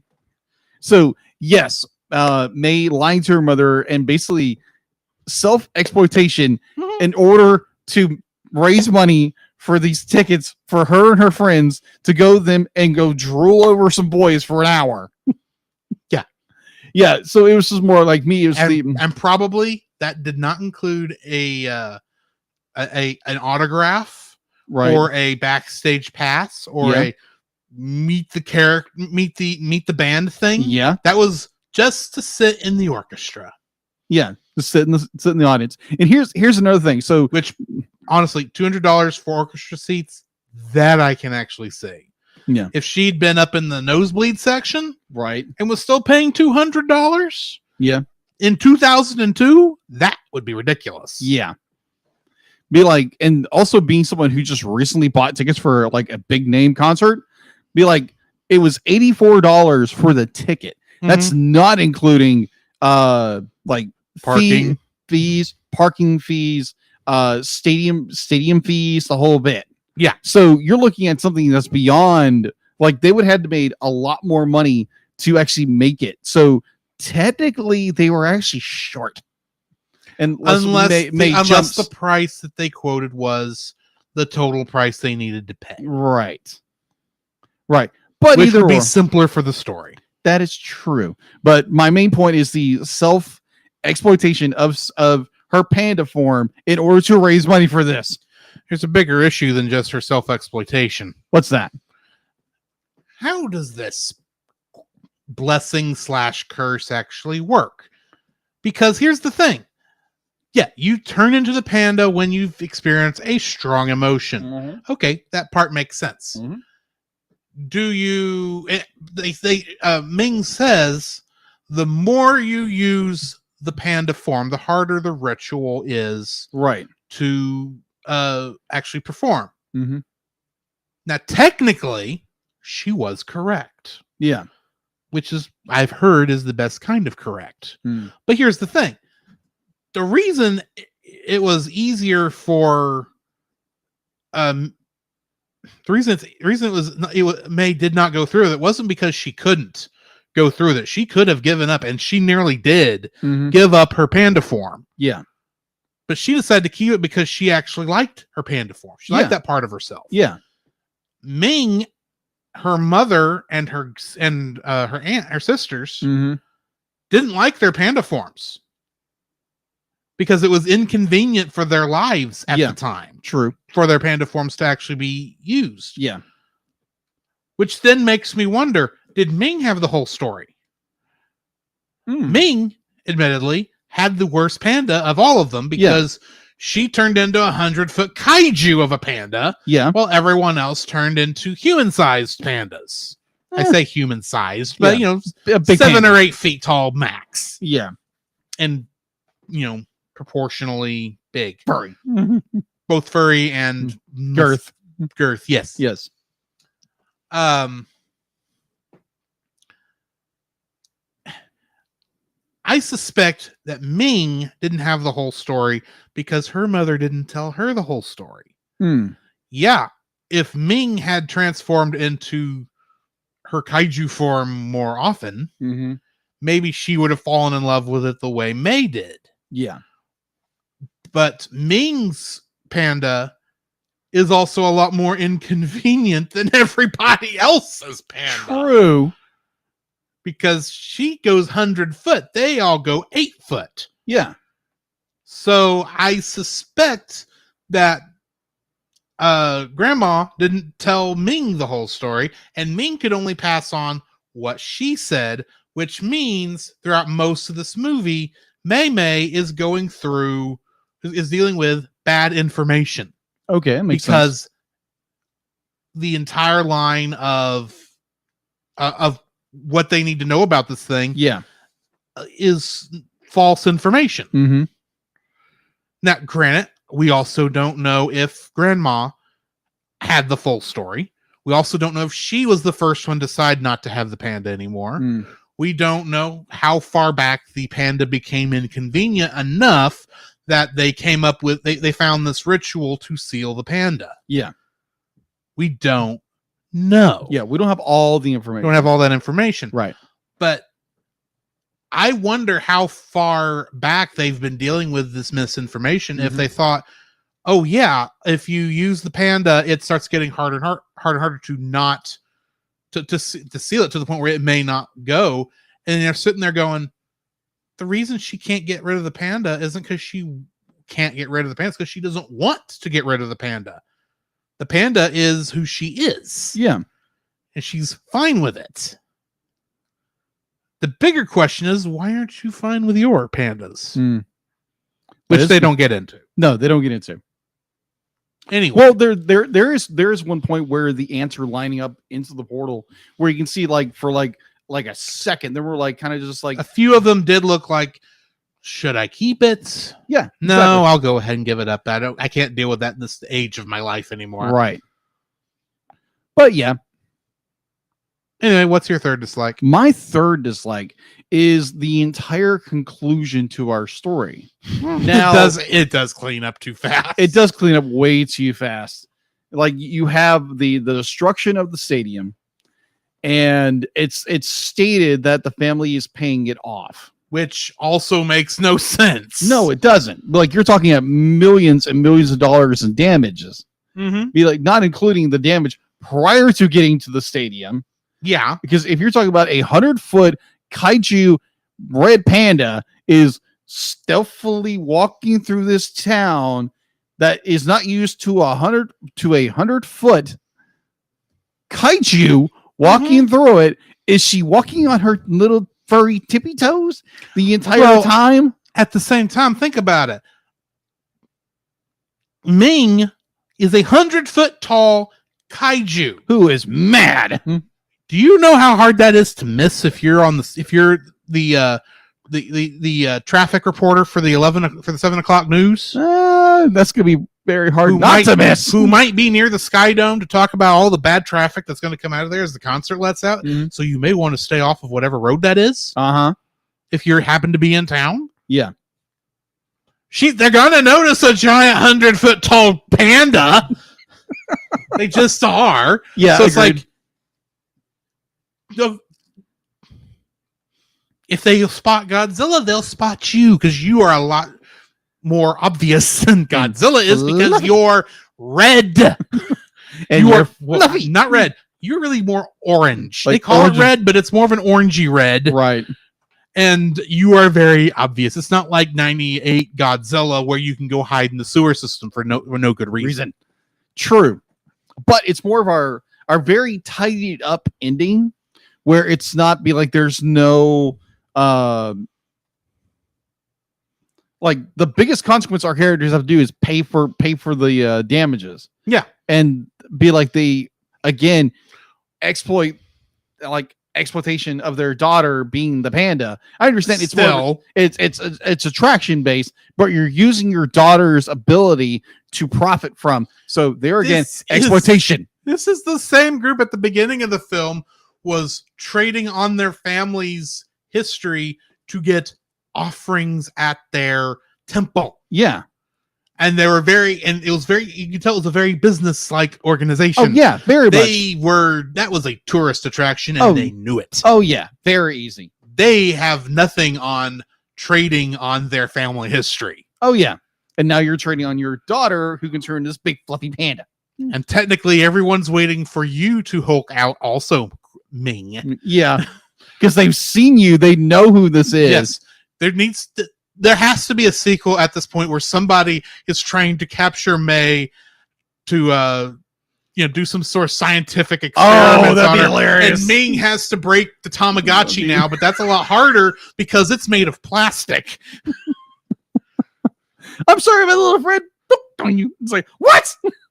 And all of a sudden, 100-foot kaiju panda roams the North. I don't know where Toronto is. Roams the Great Lakes area.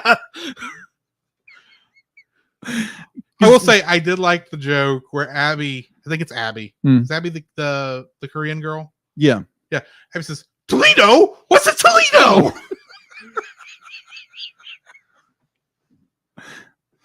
I thought it anyway. Anyways, but it's just like, yeah, the ending is so very just kind of like very easily just kind of it's very softly put away. It's like, oh, they're just paying for it. Be like, wouldn't that be like, destruction of property? Like someone would go to jail, or it's like, oh no, because you're a big fluffy panda, we're totally fine with it. And the thing is, they make it look like they're just paying for it out of the goodness of their own heart. Yeah, exactly. Not that the fact that they got sued by the city over this, and are now having to pay restitutions to rebuild the Sky Dome, which needs to get rebuilt before the Blue Jays have their first game. Yeah, exactly.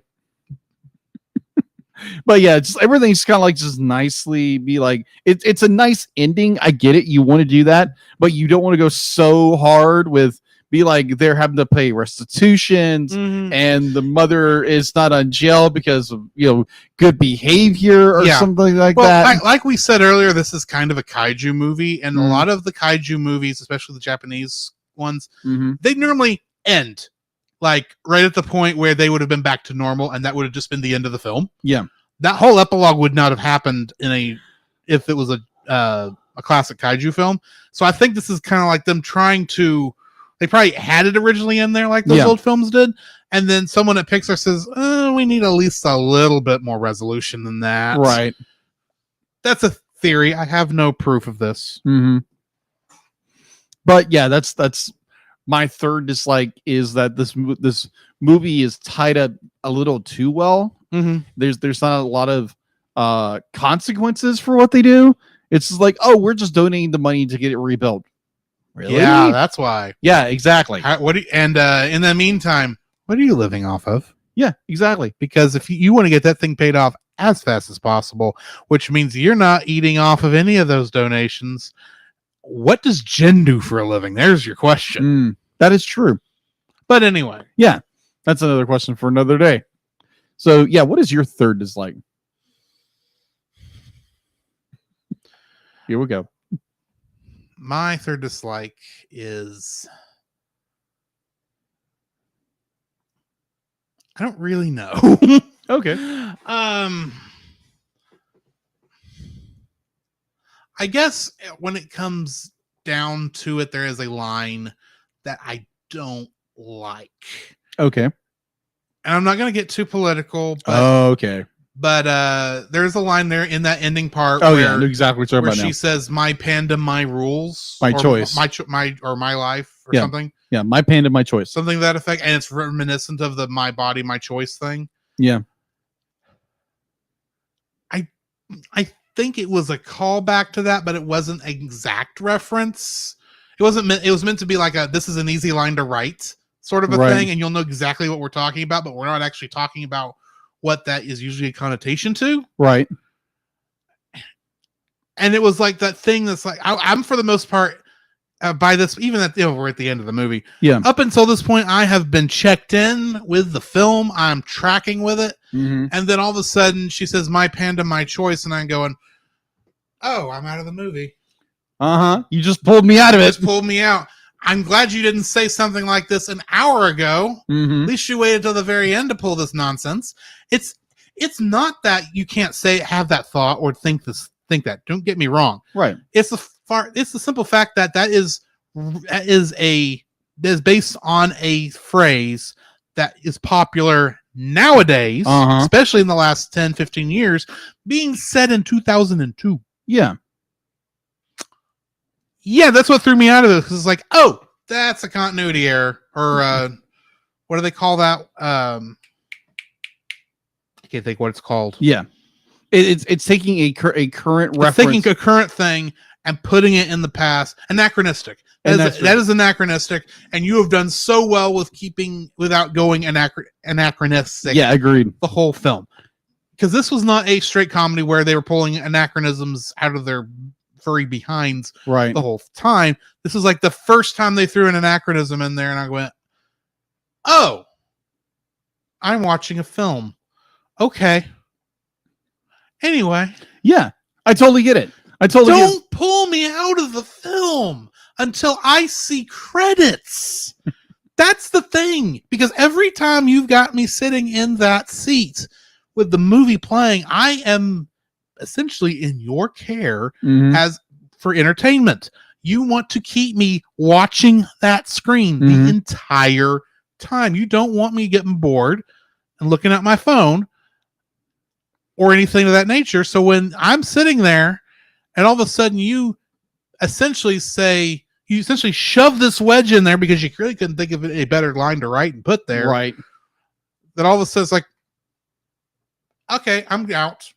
How much of this movie is left? Yeah, couple of seconds. Yeah, it's not long, but it's like you were doing so good and you derailed at the last second. Mm-hmm. In order to make more like a more current political point to shove into your movie that is based in the early aughts. Yeah, this would have been just as this would have taken me just about out of it as if someone in that had said something to the effect of say they had some British person that happened to be near there, and he said something about bow ties being cool. That's 2010 when Doctor Who said that. True. Because obviously this is not taking place in the Doctor Who universe. Mm-hmm. And just having, and I'm not saying it had to be Doctor. It could have been anyone wearing a bow tie, Right. and someone made fun of, and they go, "Hey, bow ties are cool." That's like, I'm out. We've made a Doctor Who reference that's 10 years too early. Agreed. It would throw me out just as bad as that would. Yeah. And I know most people are going, "Oh, it's just a joke. It's just an easy cliche that we can spout. You know what we're talking about." It's like, just because it's easy doesn't make it good. That is true. You need to uphold the level of quality of your filmmaking all the way to the end. Ideally, all the way to the final logo.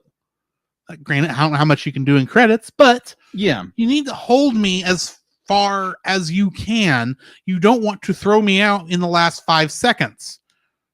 Yeah, agreed. Because throwing me out at the last 5 seconds, if this were a train ride and I jumped out while the train was still moving when there was only 5 blocks left of the trip, Yeah. that's still pretty bad because I'm still going to get hurt. Yeah. As it would if I'd have jumped out an hour ago while we were still in the middle of the countryside. Hmm. Granted, one's worse than the other. True. Both are still bad, and you shouldn't do either one. Agreed. Anyway. Yeah, like that exact scene be like when that happened, I was like, whoa.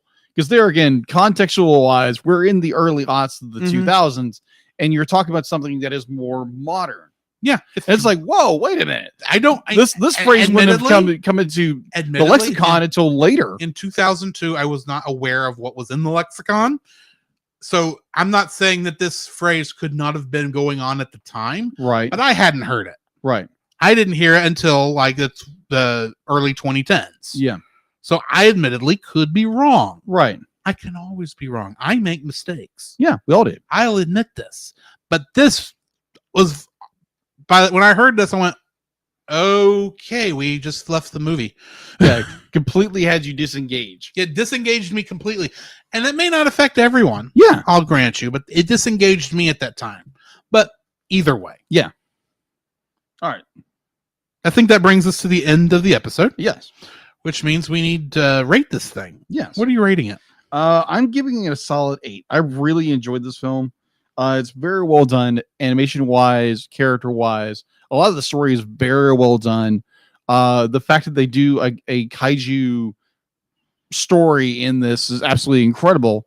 There again, I can thank my good friend and my brother for getting me into kaiju, or watching kaiju at least. I was about to say, we didn't get you that far into kaiju. No, you didn't. I don't think you've gone any farther than Godzilla or King Kong versus Godzilla or Godzilla 2004, King Kong Skull Island, Godzilla King of the Monsters and then Godzilla versus Kong. Yeah. Which I just realized actually is a lot of movies. That is a lot of movies. Yeah. It's just we haven't got you any farther than that. Right. But except Chase did make you watch Godzilla against Mechagodzilla once. Oh yeah, that's right. So anyways, okay, you've watched more kaiju movies than I gave you credit for. My apologies. It's fine. So be like, it's refreshing when someone does this for a movie, and I really enjoyed this film. It's highly worth watching. It's definitely has those the family dynamics are very interesting that you would take with the mother-daughter, very similar to another Pixar film with Brave, which we'll get around to reviewing. Mm-hmm. But overall, I really enjoyed this film. What about you? I'm giving it an 8. Okay. It's a fun movie. It has a good story about, listening to each other. Mm-hmm. And the fact that it ends with a giant kaiju battle is just nice. So yeah, I'm giving it an 8. Nice. Actually, I did have a hard time coming up with dislikes, believe it or not. Same here. So we need to talk about our next movie, and we are actually continuing kind of this mini monster month that we did not intend to do. Right. But looking at what is coming up, that's kind of what we did. Yeah. We're going into How to Train Your Dragon 2. Indeed. Next week. So yeah, join us for that. But in the meantime, we need to jump into our review of this week's episodes of Rapunzel's Tangled Adventure. Very cool. And the Masters of the Universe. Cats are on the move. Cats are loose. DuckTales, woo.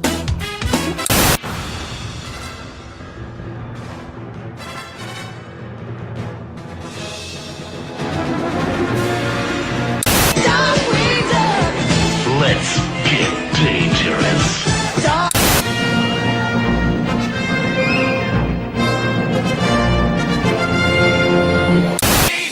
Building a rocket or fighting a mummy, you're climbing up the Eiffel Tower.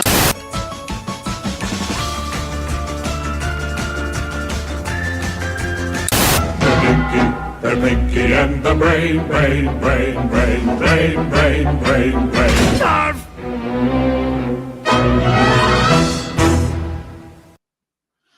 This week we are reviewing the first episode, Mirror Mirror, directed by Joe O, written by Dave Schiff, and with a guest cast of Gavin Creel voicing introducing the character of Matthews. Mm-hmm.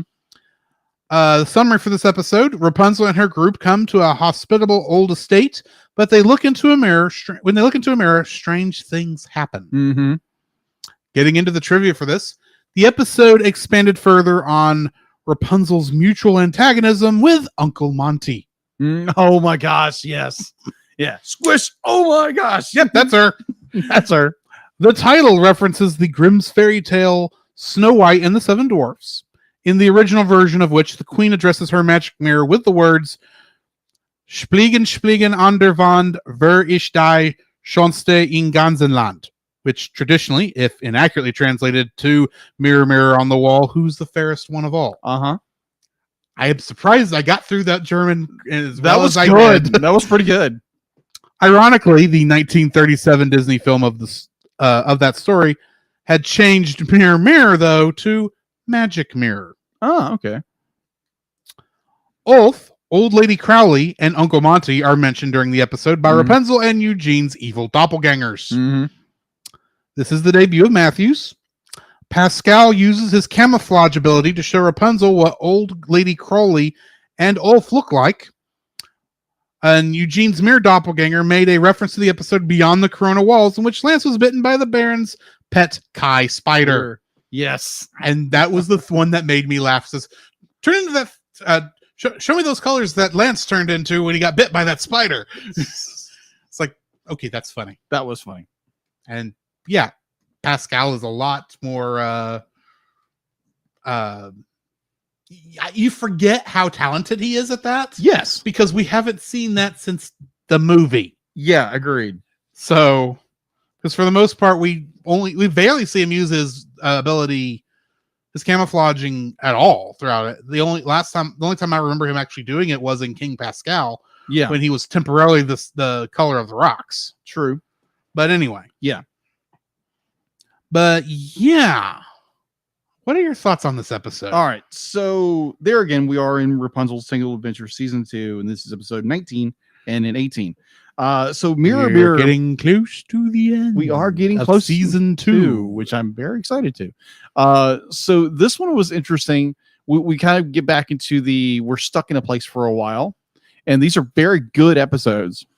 This is handling it so far, I think, better than the last couple, though the other two stuck in location for a while stuff. Because before this, of course, we had was it what is the name of that first town? Oh, Varderos, and then the island. Yeah. And those were kind of annoying to some degree. In some, yes. This is a lot better because it's like, okay, this feels like there's actually a reason we're here. Yeah. Agreed. So going into this episode, be like, okay, so they're invited to stay the night at this Shell hotel station. The Shell station. Let's say that. The Shell station. Good point. I just thought of that. Good point. So, and then it's just this whole amazing idea of the doppelganger, the character are your evil counterpart. That's the mirrorverse of yourself. Mm-hmm. And I love how they play it up with, it's like to wake up and be like, it's Shorty and it's I want to call him Bo, but his name's not Bo. Lance, thank you. And it's like, oh, okay. And then it's just more like, oh, okay. And then it's like, okay, it's got to be Cassandra. And Cassandra be like, it turns out, oh, Cassandra. But the one that threw me, the one that threw me the most is the one that it makes the most sense that he would have been the first one to look at the mirror. Eugene. Yeah, because he was checking on his smolder. Yeah, of course. And it's just more, it's like, oh, and they clue into you. It's like, oh, okay, where's Rapunzel's journal? And it's like, oh, okay, that's clever. The fact that the mirror version read her journal to get an adequate how his mirror universe double read her journal. Yeah, her mirror universe thing didn't get out of the mirror long enough to do anything. Yeah, exactly. Just got stuck with everybody else on the other side of the mirror. But this was a very well done, executed episode that was done very well. And you have there again, you have Rapunzel trying to get her friends out of the mirror, and it's just very well done. I really, really, really enjoyed this episode, and definitely where you're starting to get to the end of the journey, and it's getting very good. And like, this is what I love about the end of season 2. And yeah, I thoroughly enjoy Mirror Mirror. What about you? So, as you can imagine, this reminds me of a classic original Star Trek, the original series episode of the same name. Yeah. In which Kirk, Uhura, not Chekhov, and two others whose names are escaping me at the moment. Scotty? Bones. Mm-hmm. Yeah, it was Bones, and it was Scotty. It was Scotty. Bones and Scotty. Mm-hmm. Those four get into a transporter accident on their way, beaming it back up to a planet from an ion storm, and suddenly find themselves transported into a evil universe while their counterparts are transported to their universe. Cool. And this is kind of like, and now in that episode, we didn't see how they actually caught evil Kirk or her Bones and it's Scotty. We just see them in the brig at one point when someone asks, probably it's Scotty says, I wonder what our counterparts are getting up to over there. I forgot I had a Scottish accent. But anyway, we just see them, they're already locked up in the brig because it didn't take long to figure it out. Right. And there's a part of me wondering, and that's the thing, this episode is kind of the opposite. Mm-hmm.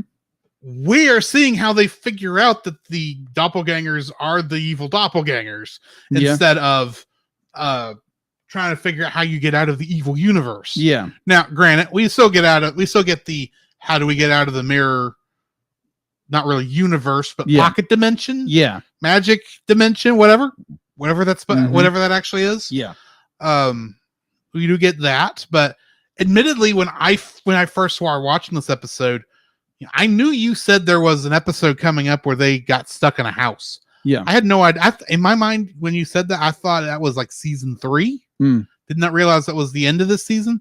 So when we first met Matthews, I thought, did somehow the kid from Boy Meets World end up over here? Mr. Matthews? But no, I thought this is a kooky thing. And yeah, it's kind of weird that there's this shell house in the middle of nowhere, but how much odder than this is the Spire? True. In reality. True. It gets cooler though. I know that. I understand this. So I did not think about Matthews actually being evil other than he was the master of the house. Yeah. And they were running into trouble, and somehow Matthews was never there as they were having to deal with these evil doppelgangers, and he appears to be the only other person in the house besides them. Yeah. So, yeah, there were questions there, but it's like, well, he's just a mysterious guy. Yeah. And I kept that thought until the very end of the episode when you see the axe slaying against the stump where the tree fell in front of the caravan. Yeah. Like it was chopped down on purpose. Okay. Yeah. I see what's going on. And I looked up what the next one was. I thought, okay, this is the house Jacob told me about. They are going to be here for a little bit.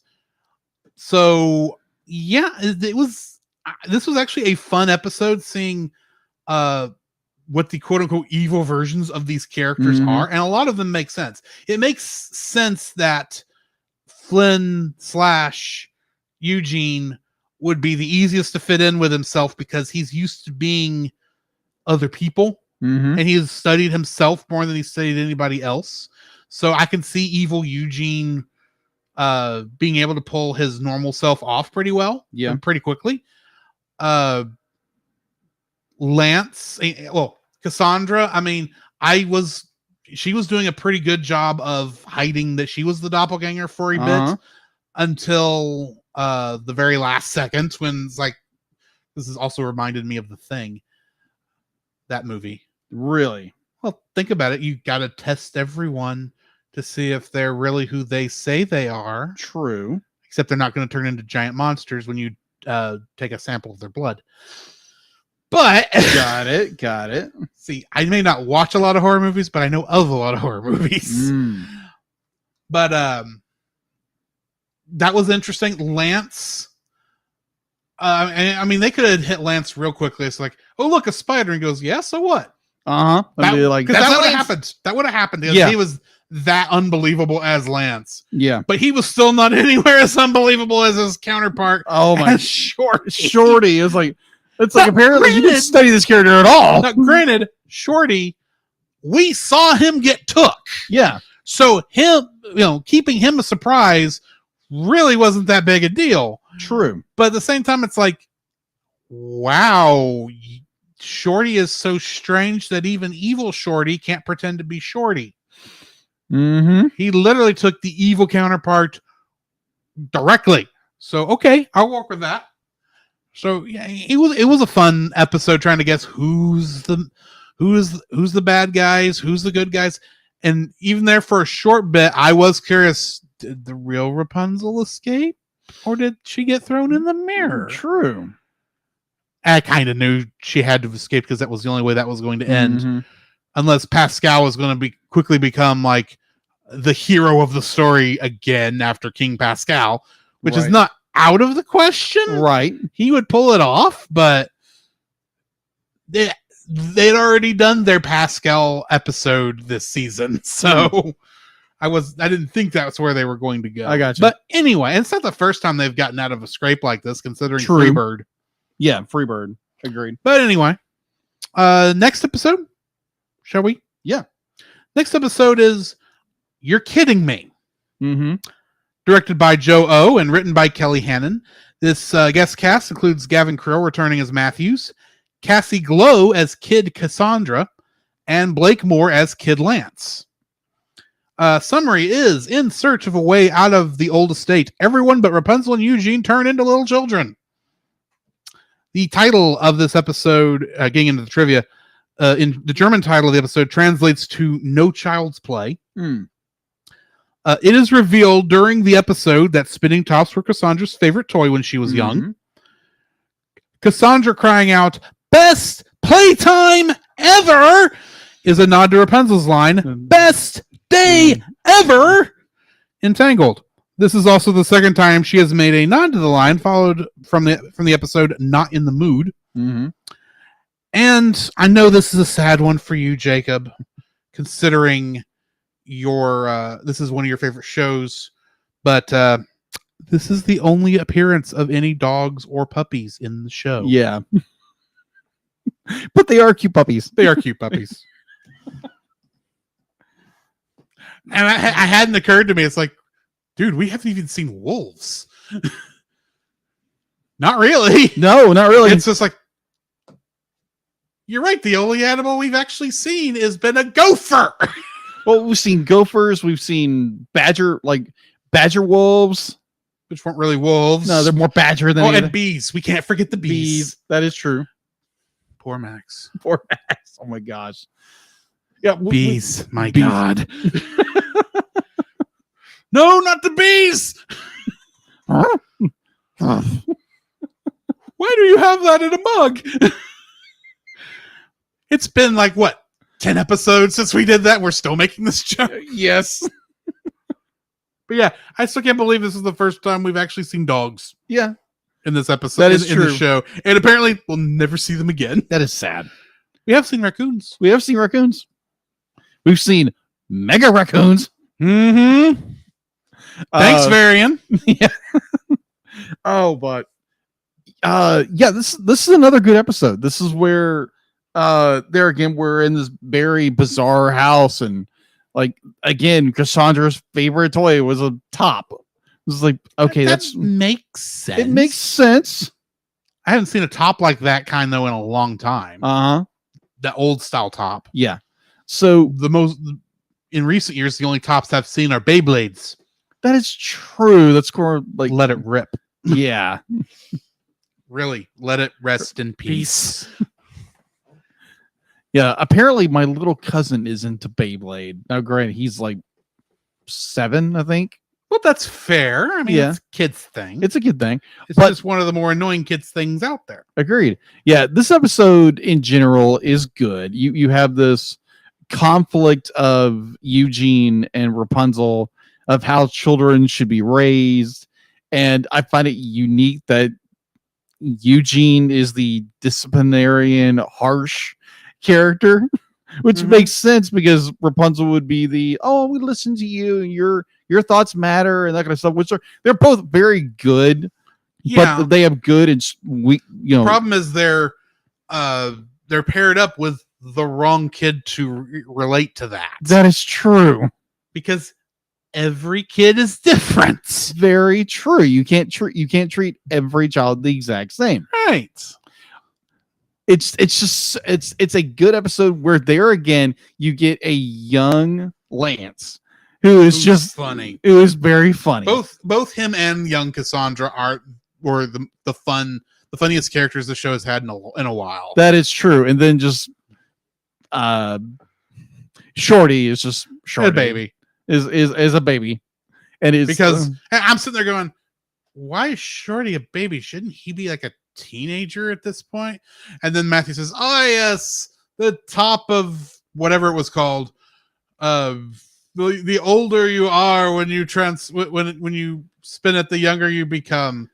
Shorty's gonna be he must have been ancient. Yeah, he's like maybe like I think Eugene says be like, oh, he's like in his 30s, maybe 70s, maybe 90s. We don't really know. He's old. but it's the running gag. It is the very running gag. He is an old character, but it's a good episode.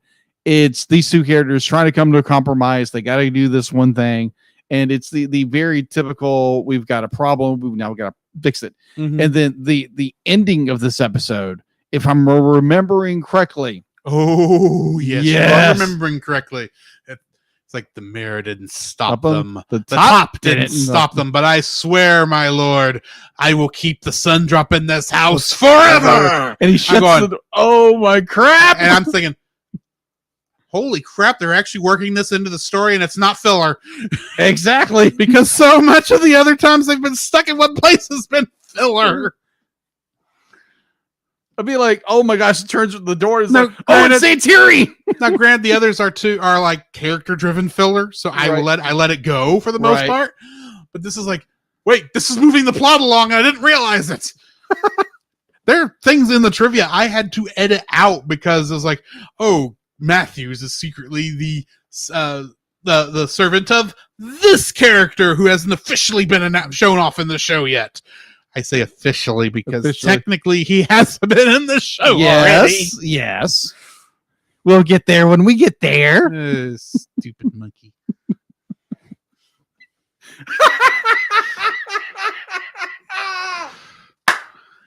Oh, I love that character. But we'll get there when we get there. When we get there. Oh my gosh. Anyway. Yes. This is a good episode. It was fun to watch. I feel sorry for the puppies, but then maybe they'll get better upbringing this time and won't be as mean. I say nothing. The puppies? I'm not saying anything. This is the only thing the puppies and dogs show up in, according to my trivia. What? Yes, I'm saying nothing. Poor puppies. Poor puppies. Zip. Anyway. Are you ready to zip this thing up? Yes, let's zip this thing up. So next week we're reviewing 2 more episodes. I don't have listed in front of me at the moment, but I can bring that up. Rapunzeltopia. Rapunzeltopia, I think, is one of them. It is. And then the other one is Lost and Found. Yeah, Lost and Found. There we go. Yeah. So that's what we're doing next week. So join us then. But in the meantime, this has been Drew. This is Jacob. And we'll catch you in the next frame. You can follow Jacob on his Facebook at Jacob B. Heron. His Facebook page, Jacob's Daily Art Corner, where he tries to draw each and every day. His Instagram at Jacob B. Heron. His Twitter at Jacob Heron. And his Letterboxd at Jacob Heron. You can find Drew on Facebook at Drew Dodgen. His Facebook page, Drew's Photo Bin, to see his photography. His Letterboxd page at GGeorge759. His Twitter at GGeorge759. And Instagram at Drew Dodgen. You can like us on Facebook at the Cellcasts Podcast, on Twitch at the Cellcast Gaming, on YouTube at Cellcast, on Twitter at cast_cell. The Cellcast can be found at Apple Podcasts, Google Play Podcasts, Stitcher, Spotify, or anywhere else fine podcasts are downloaded from. Please rate and review us where you found us, and also on Podchaser. Email us at thecellcastpodcast@gmail.com. The Cell, proud member of both the Pop Americana and Culture Box. For more information, please see the link. Our theme song is Drop and Roll by Silent. And remember, that's Cell with a single L.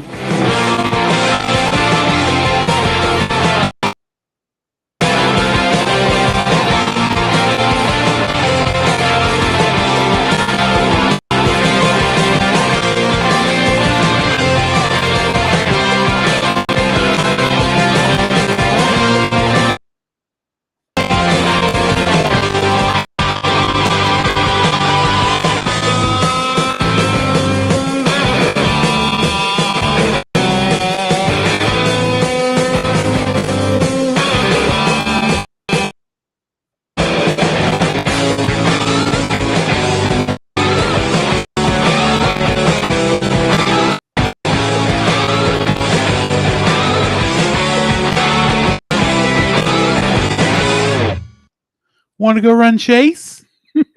So cute and fluffy. And that's the end of the episode. Thanks for joining us, guys. Next week, like we said, we are going to be reviewing How to Train Your Dragon 2, plus Rapunzeltopia and Lost and Found. But thank you all for joining us. Let me check and see. We had mostly through the rest of that review after the raid. Retro was trying to troll us the entire time. Oh, fun. But and then Geek Devotions, and last thing he said was Kaiju Panda, which Exactly. But let me see if I can find us somebody to raid, and we will get out of here because I think both Jacob and me are tired. Yes, it's been a long day. I will raid Kennethan just because he's on. Although it doesn't look like he's actually started yet. Maybe he has. Hang on. Let's find out.